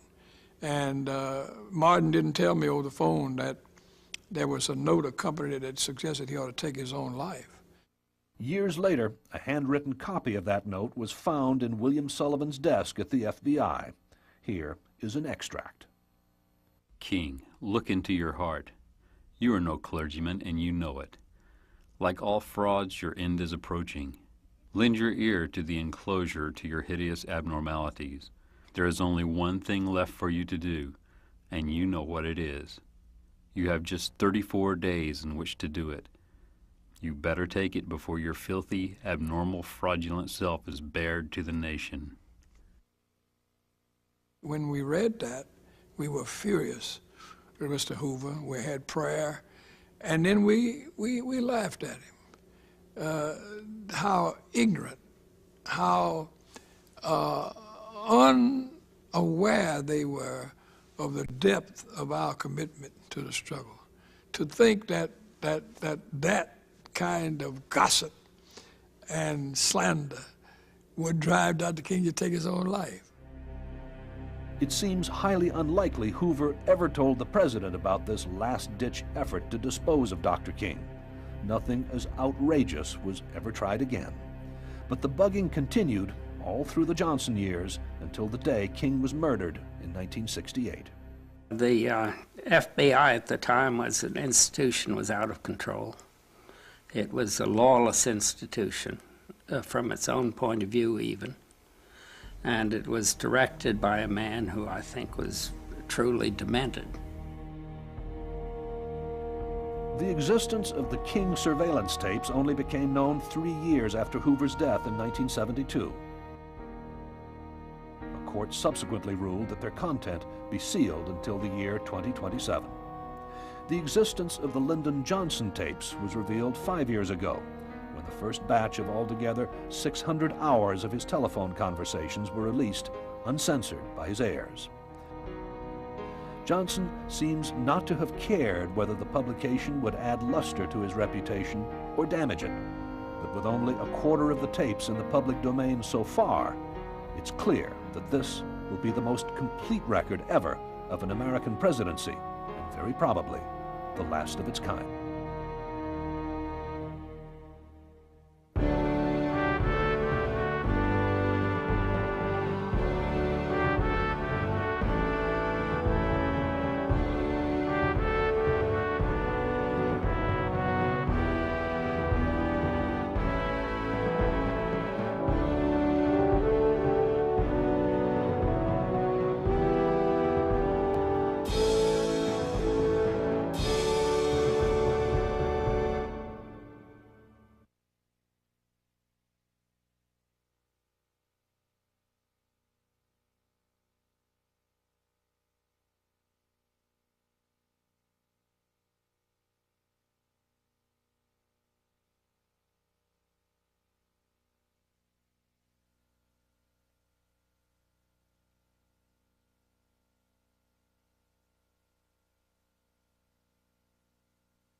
President would like to talk to Mr. J. Edgar Hoover. Hello, Edgar. I don't hear you well. What's the matter? You got this phone tapped? No. How many shots were fired? 3. Any of them fired at me? I know there was nothing. All 3 at the president. All 3 at the president, and we have them. The third shot tore a large part of him. Several telephone calls. One was to Rose Kennedy, the dead president's mother. Break Crown Air Force One, volunteer requesting a patch with Mrs. Rose Kennedy as soon as possible. Go ahead. Miss Kennedy? Yes, Mr. President. I wish to God there was something that I could do, and I wanted to tell you that we were grieving with you. Thank you very much. I know you love Jack and he loves you. Thank you very much. Goodbye. Goodbye. Goodbye. It was silent. All we could hear were the engines. People were whispering. People were walking and treading very carefully because here were 2 different sets of people who didn't know each other and who were thrown together under the worst experience, in the worst circumstance you could think of in your life. When it came time for me to type the president's arrival statement, this was almost irreverent. It was such a spiritual place. All of us were close to some sort of connection to any god that we might have had. And to hear To show that he was still in charge caused friction between the personal aides he was bringing in and the existing White House staff. It started early next morning at the doors of the Oval Office.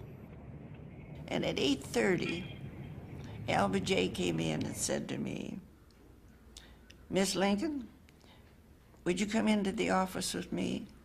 I walked in the Oval Office. He said, I need you more than you need me.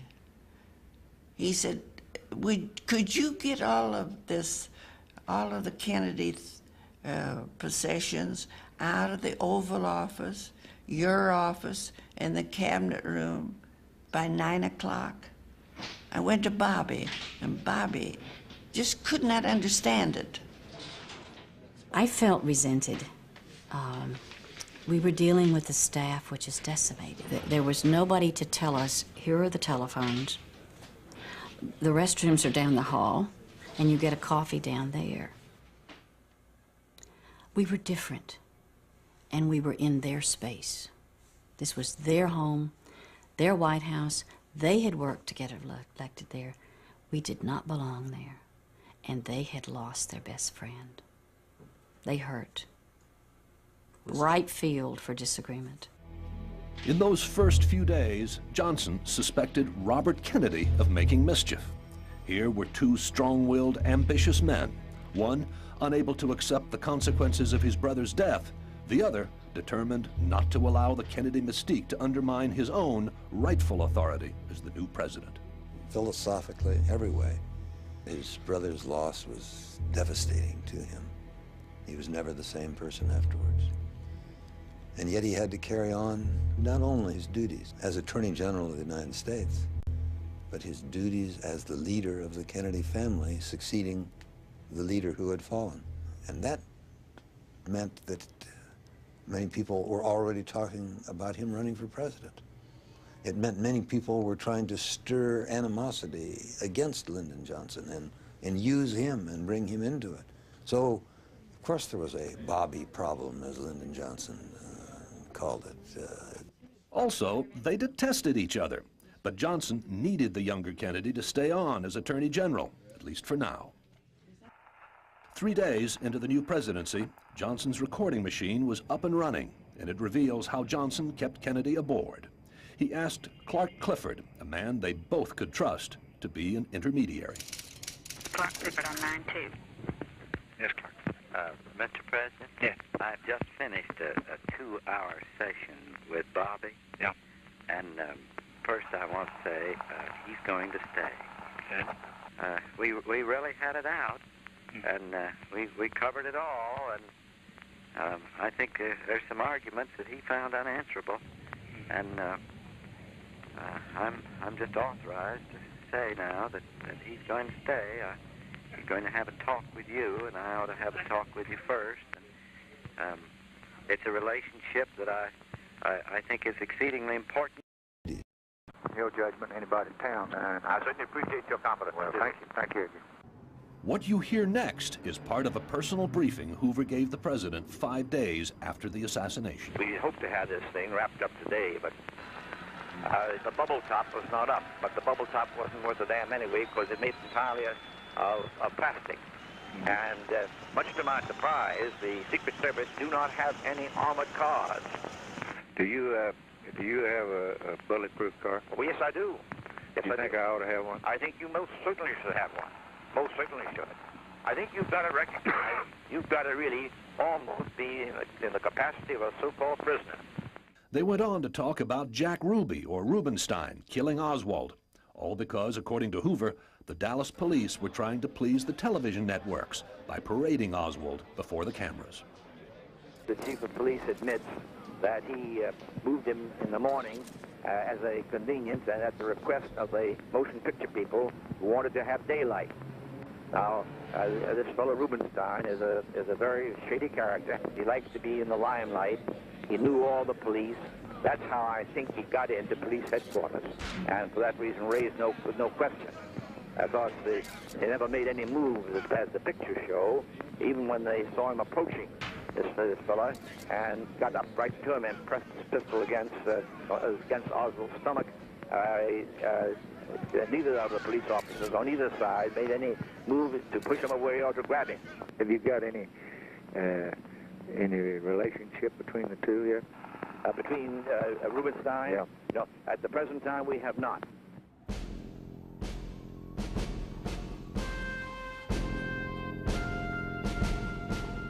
Behind the scenes, even during the funeral, was a dispute about the assassination inquiry. Johnson wanted to leave it to Edgar Hoover and the force in Dallas. Others insisted that only a presidential commission of inquiry would do. When the Congress threatened to hold its own hearings, Johnson gave in, provided he could choose its members. America's Chief Justice, Earl Warren, was persuaded to be chairman. As Warren's deputy, Johnson wanted his oldest friend in the Senate, Richard Russell of Georgia. What you'll now hear is an example of Johnson's strong-arm technique. Dick? Yes, Mr. President? I wanted you to know that I made that announcement. Well, announcement what? May I read it to you? Yes. The President announced that he is appointing a special commission to study and report upon the assassination of the late President John F. Kennedy. The members of the special commission are, Chief Justice Earl Warren, Chairman. Senator Richard Russell, Georgia.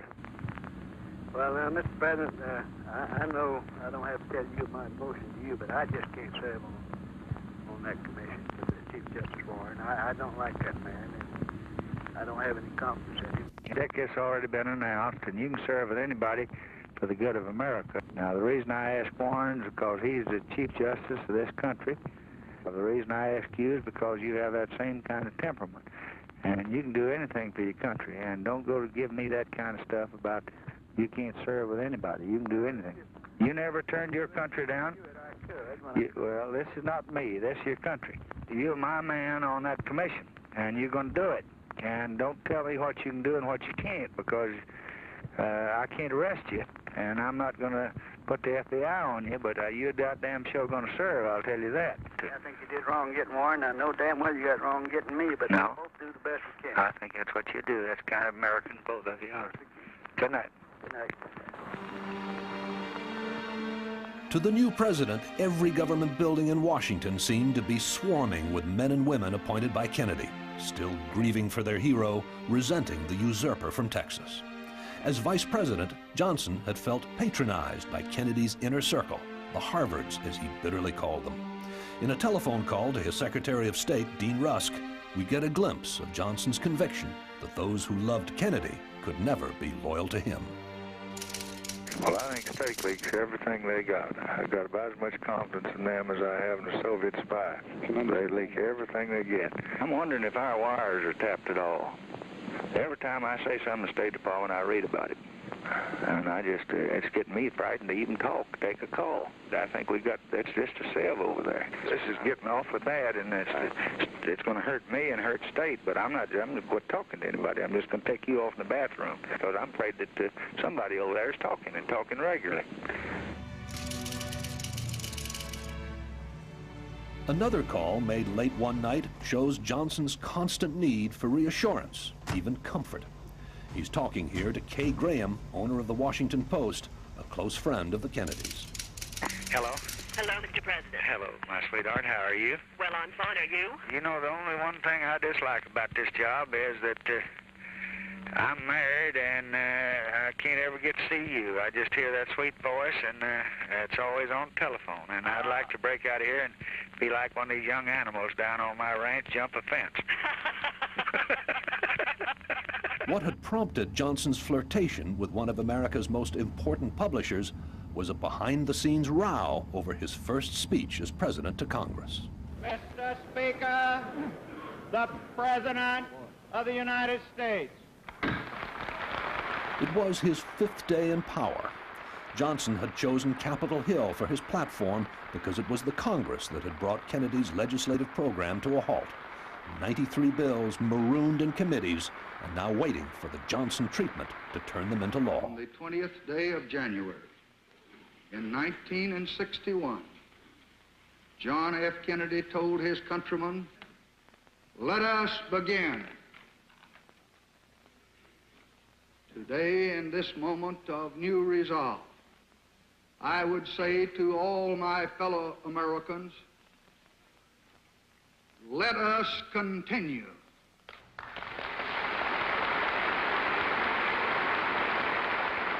The speech was a triumph. Only insiders knew what a nasty backstage squabble had preceded its delivery. Johnson had asked Ted Sorensen, a Kennedy favorite, to write the speech. To Johnson, what Sorensen actually produced was a long eulogy to Kennedy that said nothing of his own intentions as president. Johnson called his old friend Abe Fortas to take charge and discarded 3/4 of Sorensen's draft. I recall we had one hell of a time because Sorensen guarded his prose with the zeal of a samurai warrior. But I remember riding over to the Capitol. So I know Sorensen was in the car, and in his hands, he was clasped into his bosom, was the 3-ring binder in which was enclosed the speech of the president before that joint session. He made it clear he wasn't going to let anybody, maybe not even the president, look at that speech again until he put it on the rostrum so that nobody could make a substitution. Johnson wasn't accustomed to insubordination. He wanted to make sure the press had his side of the story, hence the call to Kay Graham. It's so difficult. It was tragic the other night. I could have just blown everything and fallen on my head. It was such agony that I haven't recovered from it. I know. I've got all these temperamental people, and they all go and cry, and they say, well, Abe Fortas put this paragraph in and took my paragraph out. Now, the speech that came in was a great tribute to a great man. But Congress expected a little something else. They wanted to know how I was going to stand on these things, and I had to say so. And I had to say action now. But he did it to me going up to deliver it. We spent the whole time arguing, and I said, well, you've got 80% of your stuff in there. He was just unforgivable, and yet I think that we all have to just imagine how he feels, and that he's a man who doesn't, instead of crying, he did this really naughty trick. But of being cantankerous and hurt, because he had that peculiar relationship with President Kennedy. Well, I've done as much as I can without have any pride and self-respect left. Johnson's call didn't heal any wounds. The ghost of John Kennedy would continue to haunt his presidency. Mr. Smith, 2191. Margaret? Mr. President. Lyndon Johnson, how are you? I'm fine, thank you. Capitol Hill had been the love of Lyndon Johnson's life. Now, in the Oval Office, he was lonely, missing his old companions. But there was always the telephone. I just wanted to call you and tell you I loved you, and I didn't have anything to talk to you about except I missed seeing you there on that front row. Well, come on up and see us. Well, I wish I could, but they won't let me get over there, and they got a big rock wall around me down here, and I'm going to have to get you to crawl under it. Now, you behave yourself. I will. Because that's the most important at the moment. You're doing a wonderful job. We want you to keep on doing it. I'm going to do the best I can, honey. I'm going to do the best I can. I'm just going to do what I think's best every day, and I appreciate talking to you, and I'll see you soon. Bye, dear. The telephone became his Excalibur, his great weapon. Because a couple of times I'd say, Mr. President, maybe we ought to have him, some congressman or somebody, come in and talk to you in your local office for a personal visit. And I said, it'll be a very brief visit, believe me, a few minutes. He says, Jack, by the time that somebody comes in here and tells me how smart he is and what he wants and scratches his ass, I've lost 15 to 25 minutes. Johnson always said that a president has 2 years at the most to impose his will on the Congress. Immediately after Kennedy's death, he had held the country together and earned its respect. Now he wanted action, and that meant rousing the Senate from its habitual lethargy. He called one of the Senate elders, John Stennis of Mississippi. Senator Stennis on the phone. John, you try to get those folks up there to go to work. People are laughing at them. The barbers are talking about it. I got a haircut, and the barber said, what in God's world happened to Congress? Yeah, well... They're paid on an annual basis, and they took off 2 weeks for Thanksgiving. Now they want off 3 weeks for Christmas. Said, I just get off 1 day for each. Get them to work some, John. Tell them you'll stay there at night if they need to. I never saw... He was a tornado on a leash. He was a human being, a man of great extremes. He could be very, very kind. He could be very, very angry and very, very cruel. He had trouble with his anger. Where do I put this thing? And so it was almost as if you could see the man with this ball of anger and he didn't know where to put it. And woe to the person who was near. Well, I've been... He'd give us $3 billion to it and come and he's a damn liar. And I've got to run the foreign policy of the country. Then there was the so-called Johnson treatment, the ability to dominate, charm, and shock. For his staff, a sense that they could never be sure what he would say next. I reached an agreement with McClellan on the transportation bill, and I brought it back to Johnson. I was very happy. I said, Mr. President, I've got an agreement. We got a deal, we got a bill. President. Broken down old maids, I want them from 25 to Sunday. Right. I want them to work at night, not be afraid to go home after the Secret Service takes them out of the gate. I want them to have a college degree if it's at all possible, and be able to keep secrets. And I've got to have some people that I can trust. One recruit was Johnson's personal choice, a young woman he'd noticed in a government office. Late one night, he asked Jack Valetti to find her home number. John, Hello? where are you? I'm at home. Who's this? This is the president. Oh. What are you doing? Oh, I think someone's playing with me. No, you're not. I want to talk to you about our work, honey. Where are you, at home? Oh, yes, I am. Are you busy? No, I'm not. Can you come down here immediately? Oh, I'd be glad to. Come down. I've got Jack Valenti here, and we want to talk to you about a little reassignment. Ron Split speaking. This is Jack Valenti speaking. Let's all play What's My Line? And that'll meet our first challenger. And we'll let the audience in the theater and the audience at home know exactly what your line is.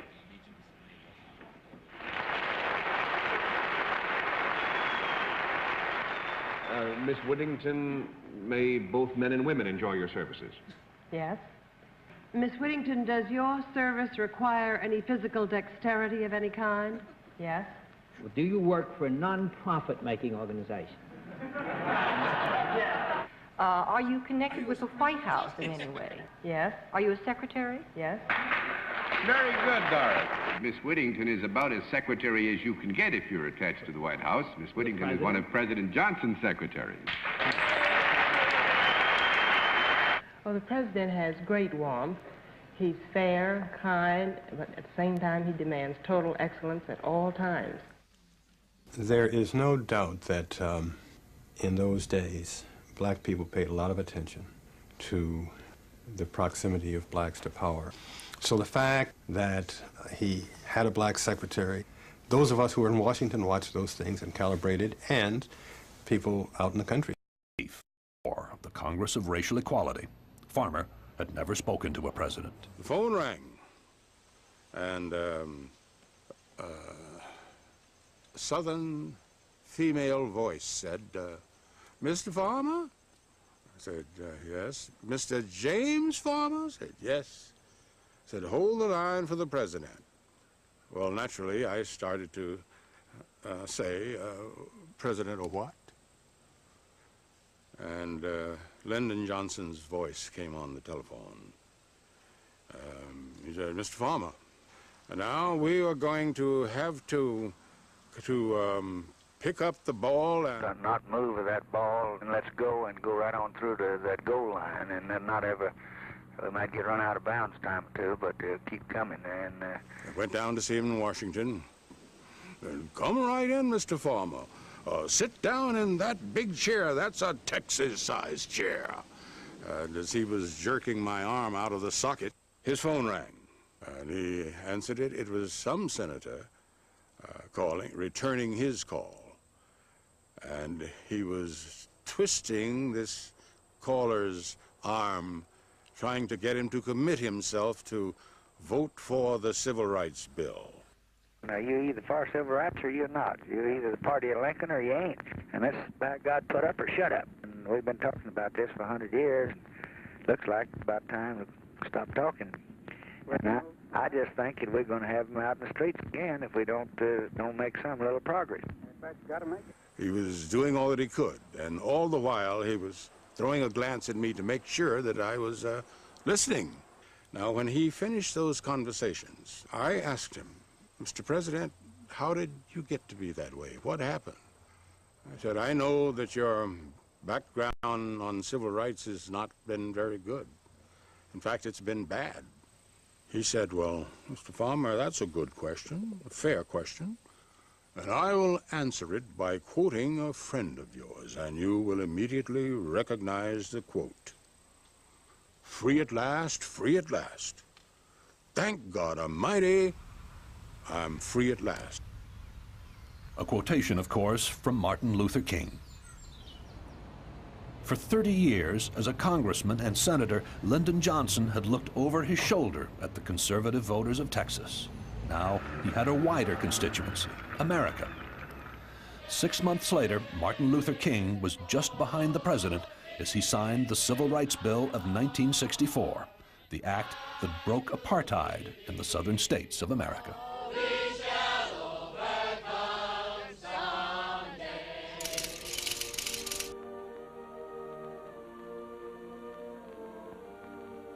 30 days and a few hours ago, John Fitzgerald Kennedy died a martyr's death. By Christmas of '63, America's 30 days of official mourning for the assassinated president were over. But Kennedy's presence still dominated Washington, and Johnson found his uninhibited Texas style being unkindly compared with the grace and elegance of his predecessor.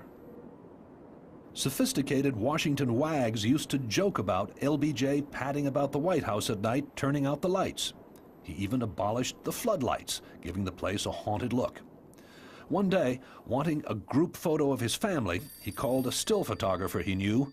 Again, this is the original sound. We've added the pictures. Miss Sands, this is Lyndon Johnson. Mr. Johnson, yes, sir. Can I talk to you now without getting in the paper and getting it advertised? Oh, surely. Talk to somebody else, but I hope I can, but I don't want it in any of these columns now, and I don't want it to get out. I give you my solemn word as a gentleman. All right, now, I'm a poor man. I don't make much money, but I got a wife and a couple of daughters and 4 or 5 people that run around with me, and I like the way you make them look. This is your country, and I want to see what you want to do about it. Now, how can you come down here and make them look better? I just have to live off of a paycheck, and I'm in debt, but I want to see if you can't come and bring whoever you need, and we'll pay their transportation, but we can't pay you much else. Mr. Johnson, don't even worry about that. All right, goodbye. Thank you. Goodbye, sir. Johnson was a rich man, but he never paid for the pictures. Johnson was instinctively frugal, even parsimonious. He always had been from his days as a teacher in the small town of Catula on the Mexican border. This was a man who lived through the Depression. He saw poverty. The Mexican children that he first saw and taught came to school hungry. He knew the value of $1, and he worked hard for the dollar, he thought. One of the more amusing things he recycled styrofoam cups by washing them. And Mrs. J would be upset if she heard me say that. But he felt a styrofoam cup should not be thrown away. You wash it and use it again. Attacking poverty was another Kennedy idea, but Kennedy had only observed poverty in middle age while campaigning in West Virginia and put little political effort into the program to eliminate it. Johnson had seen it close up from his youth. His telephone calls to his planners show what a high priority he was willing to give to these social programs, at the expense even of defense. You go and get me a good, solid program that Harry Byrd will look upon with pleasure, and I'll approve it.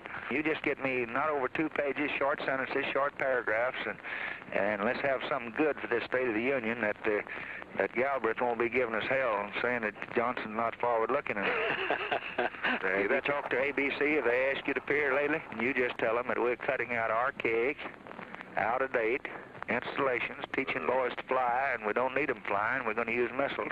Right. We're not going to make more atomic bombs than we need, because that makes Russia make more. And we may lose 300. We may lose 300 workers, but we'll put them to work on poverty. And that we're going to have the tightest budget that anybody's had since your knowledge, but it's going to be full for human needs. That Christmas, he invited his chief domestic advisors to join his family in sunny Texas, but they were there to work. What he demanded of them was a plan to lift 20% of Americans out of poverty, 32 million men, women, and children. And I remember he said, now I want you guys to get in that guest house and close the door, and don't come out until we have a plan to deal with this poverty situation. And it was kind of funny to hear the cows mooing outside our windows and shuffling around. I would just go verbatim with that. I don't know. And here we're sitting around a little second-hand kitchen table, scratching out ideas. And we worked several days in there, and we came out with a name, The War on Poverty, and the outlines of the plan. And this administration today, here and now, declares unconditional war on poverty in America. He had some fundamental beliefs. He believed that government's role was to help the poor and the most vulnerable among us. Without Lyndon Johnson, you wouldn't have Medicare to provide health care for the elderly. You wouldn't have Medicaid to provide health care for the poor. You wouldn't have this flush of civil rights legislation, which has changed the politics of the United States of America in many, many states. It was an incredible onrush of legislation. It changed this country. We have a right to expect a job, to provide food for our families, a roof over their head, an opportunity to have our children educated. And with your support and with your help, we will have it in America. Thank you.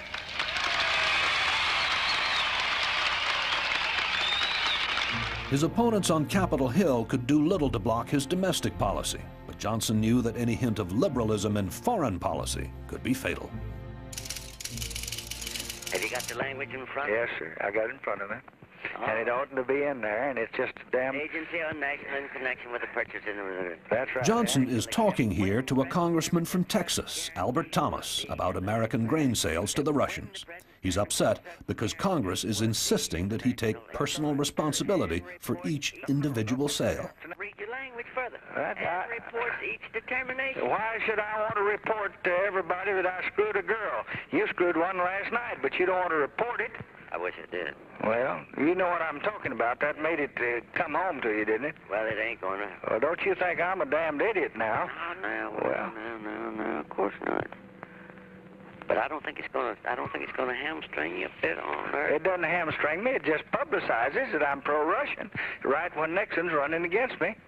That's all it does. Right, well, you just don't ever agree that that's a good clause, because you know goddamn well it ain't. Don't try to shit me, because I know better. Johnson was afraid that Nixon would call him soft on communism, which he wasn't, and ignorant in foreign affairs, which he certainly was.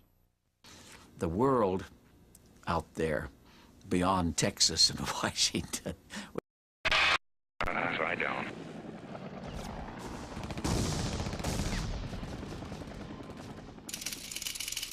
Do you think it's a mistake to explain what I'm saying now about Vietnam and what we're faced with? Well, I do think, Mr. President, that it'd be wise for you to say as little as possible. The frank answer is we don't know what's going on out there. Saying as little as possible to the media was one thing. Johnson's problem was how he said it. To get the American people behind him, he had to be good on television, and he wasn't. Who is the father of us all. As a political animal at full velocity, on stream, he was irresistible. One epical flaw: he never mastered television. He treated television in the same way that one picks up a wolf by the ears, very gingerly. And he always thought that whatever he did on television was going to be compared with this enormously charming and fascinating John Kennedy. So he became grandfatherly and presidential and oftentimes boring. Knowing he had a lot to learn, Johnson asked his wife, Lady Bird, to review his performance. She phoned his office from the residence. You want to listen for about 1 minute to my critique, or would you rather wait till Yes, tonight? ma'am. I'm willing now. I thought that you looked strong, firm, and like a reliable guy. Your looks were splendid. The close-ups were much better than the distance ones. The answer is no to both your questions. Every now and then you need a good, crisp answer for change of pace, and therefore I was very glad when you answered one man. The answer is no to both of your questions. In general, I'd say it was a good B+. How do you feel about it? I thought it was much better than last week. At any rate, I felt sort of on safe ground. I mean, like you had sort of gotten over a hump psychologically and in other ways, and I love you very much. Okay, goodbye. Bye. What Lady Bird Johnson called his psychological hump was Johnson's conviction that he would never be as good at projecting himself as the Kennedys. There are no revealing calls to or from Robert Kennedy, but there is one to his younger brother, Ted Kennedy, that sounds like an attempt to build bridges to the whole Kennedy family. I think we're going to put Senator Kennedy on here. Hello? Hello?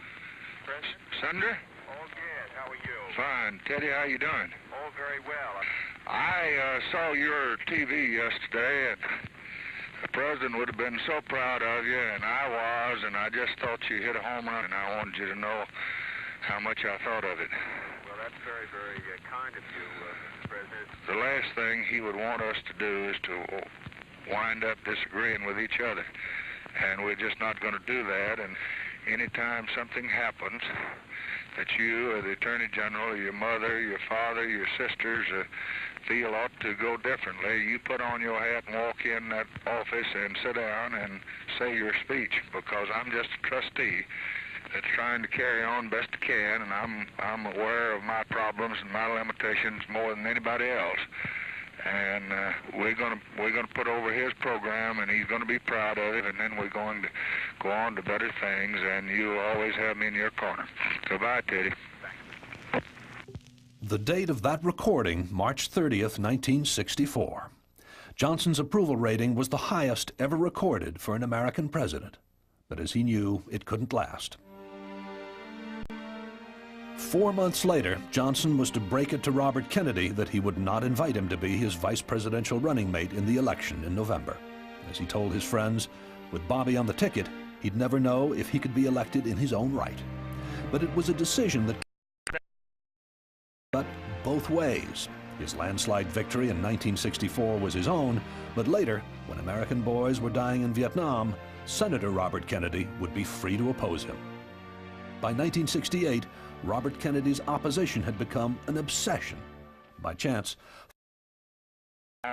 recordings from this period have also emerged. Listen to how the Johnson tone has changed. I believe that Bobby is having his governors jump on me, and he's having his mayors, and he's having his Negros, and he's having his Catholics, and he's having them just systematically one after the other each day. All of it makes Bobby look like a great hero and makes me look like a son of a bitch, and 95% of it is completely fabricated. What prompted this call was the publication of a book called Death of a President by William Manchester. To Johnson, it was one of many that grossly distorted his behavior in the days that followed the killing of Kennedy. My feeling on the Manchester book is I do not believe that we are equipped to cope with this. So I think they're going to write history as they want it written. I want my posture to be that we know what happened from our own knowledge of what happened, but we not let another human know it. I don't want to debate with them. I don't think the president of this country at this time ought to. I think it's just unthinkable that my whole morning be spent on this kind of stuff. Yes, sir. And I think that we've had a bunch of traitors and kids and things in there that just have brought it about. And I think that practically nearly every one of the Kennedy folks have contributed to it. In March 1968, Robert Kennedy announced he was running against Johnson for the presidency. Those who bear the responsibility for our present course, they are the ones. The President of the United States, President Johnson, they are the ones who divide this country. For Lyndon Johnson, it was a private nightmare come true. When he knew that Bobby had come into the race, the thought of Bobby being there, and he could see that Bobby was out maneuvering, and he was sure that Bobby was going to be the real contender. And the thought of losing to that squirt, Bobby Kennedy, was so horrible to him that it was better that he get out in some gracious way and never have to be in a confrontation. In the end, Lyndon Johnson, for all of his power and all of his relish and manipulation, hated one-to-one confrontations. I shall not seek, and I will not accept the nomination of my party for another term as your president. Thank you for listening. Good night, and God bless all of you.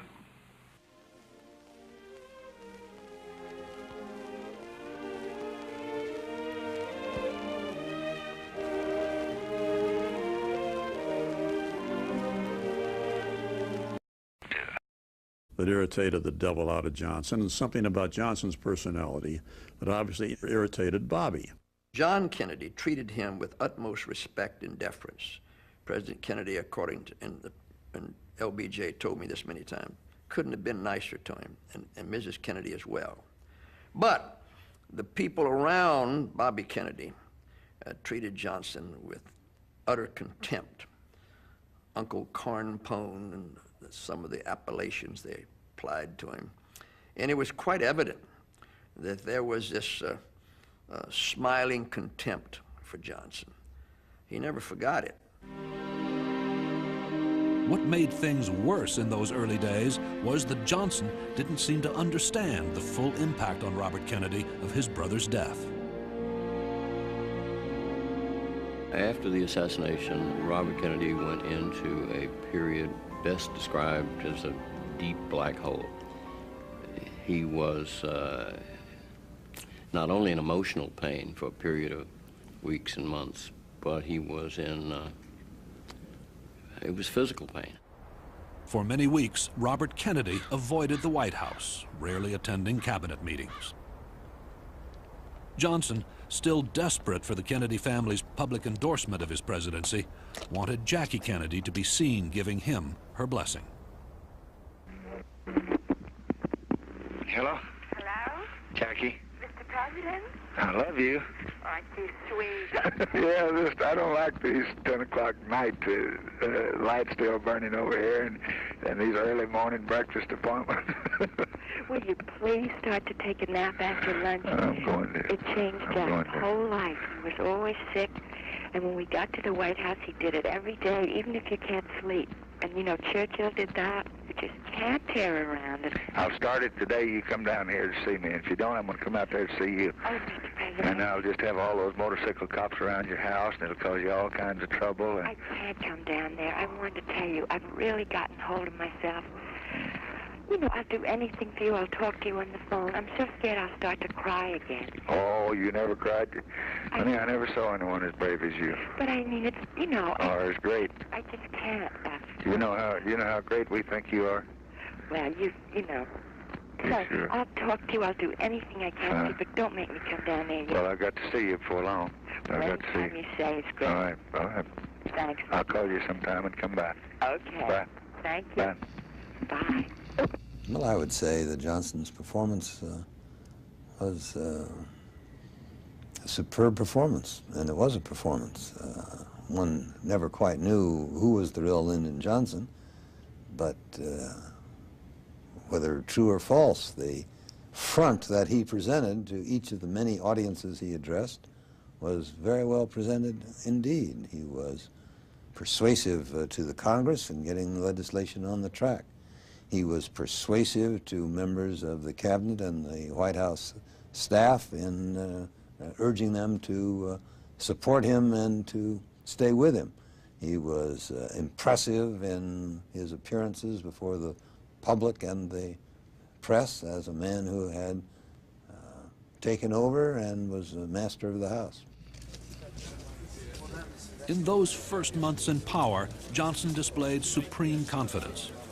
His first priority was passage of JFK's Civil Rights Bill. Robert Kennedy had drafted it. Johnson had strengthened it, and when, after 3 months' hard work, the House of Representatives approved it, Johnson was generous in his praise for Kennedy's efforts. Attorney General on 9-0. You got this, Frank. No president ever fired him. No president ever dared fire him. Indeed, John Kennedy kept him on. And Johnson was one time asked, "Why didn't you get rid of Hoover?"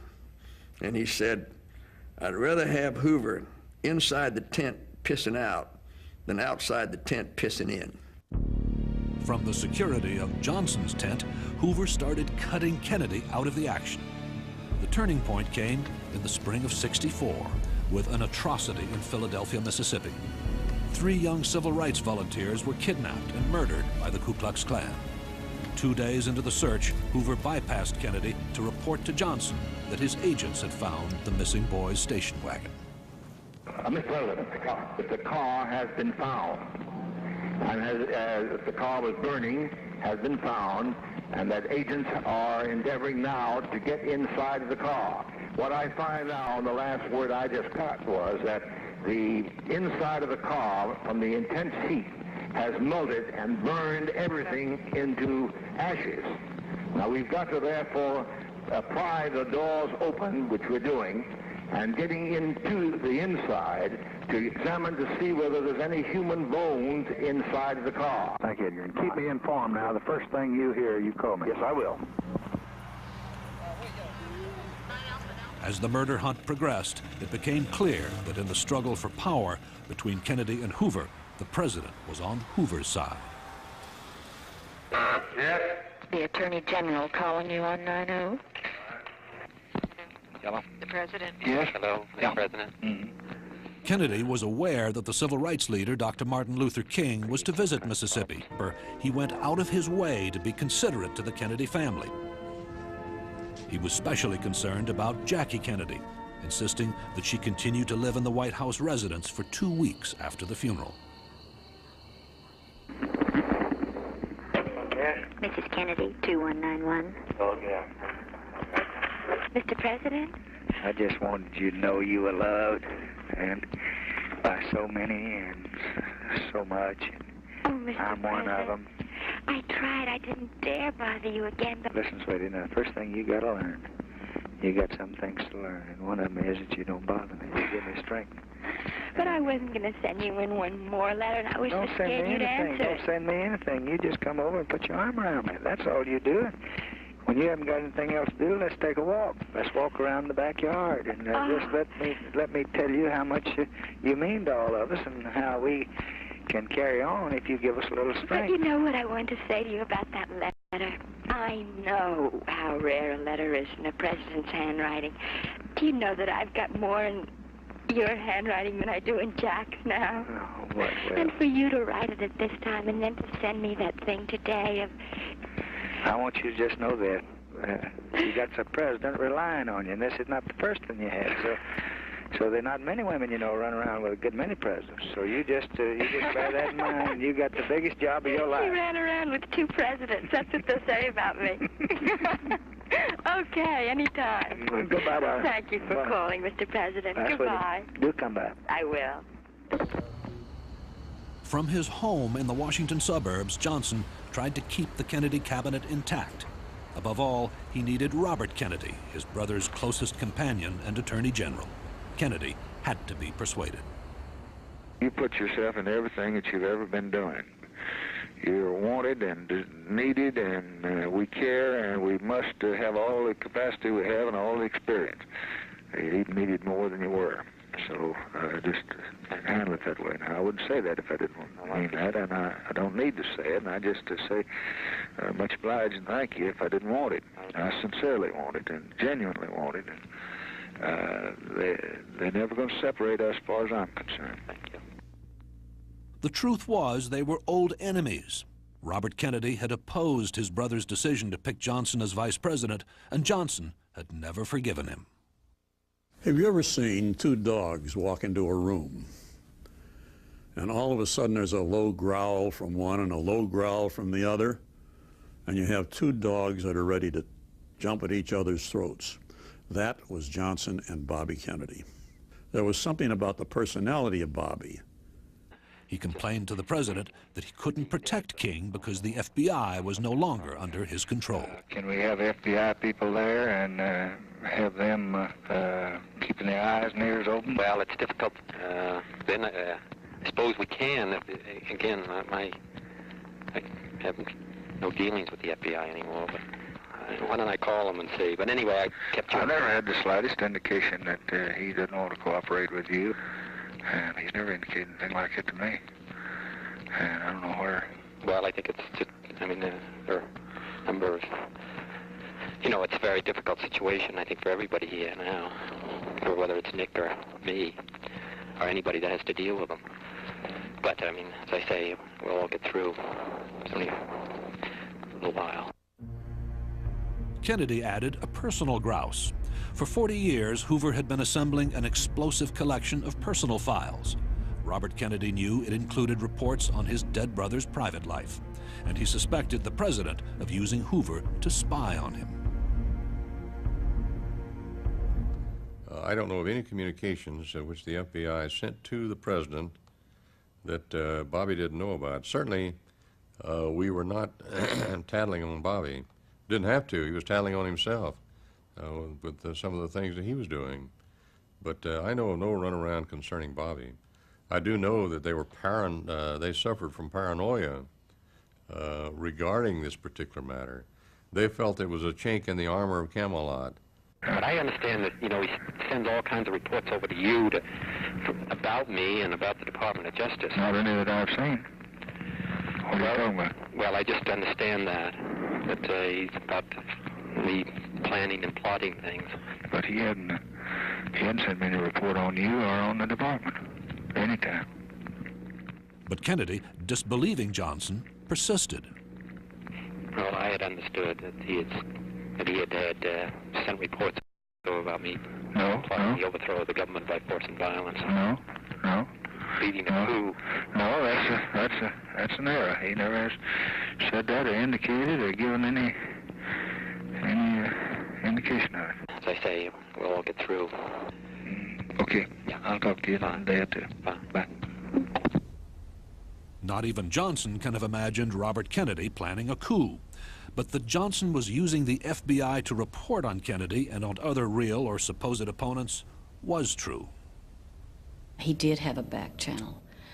He read them, I think, to make him feel a little more comfortable with what he thought were his enemies. Have a little more information on his enemies. They would be...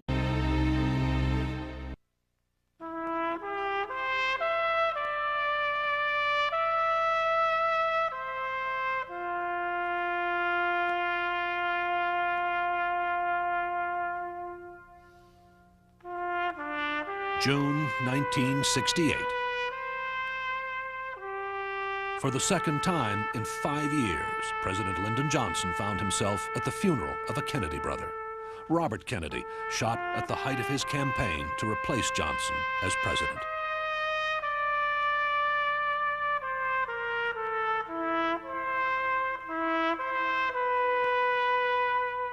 But Johnson was leading the nation in mourning for a man he disliked and mistrusted.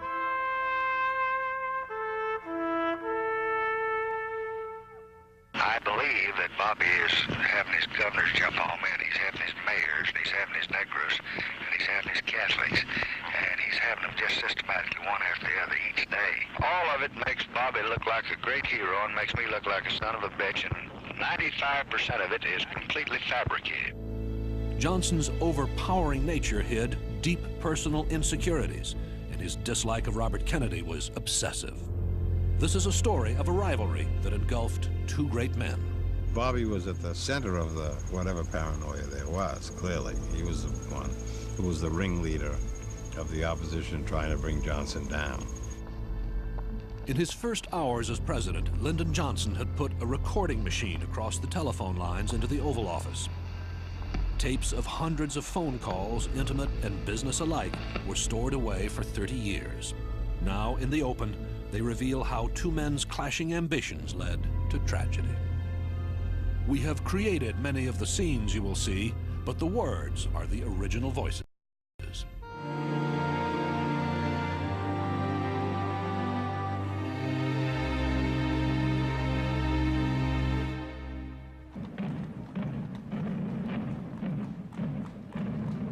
5 years earlier, Johnson had presided over the funeral of Robert's older brother, John. No transition from one president to another is painless. But Kennedy's assassination had catapulted Johnson into the presidency, replacing a leader who was literally loved by his aides. We were in their space. This was their home, their White House. They had worked to get elected there. We did not belong there. And they had lost their best friend. They hurt. Ripe field for disagreement. Johnson shared those misgivings, hating the idea of being regarded as a usurper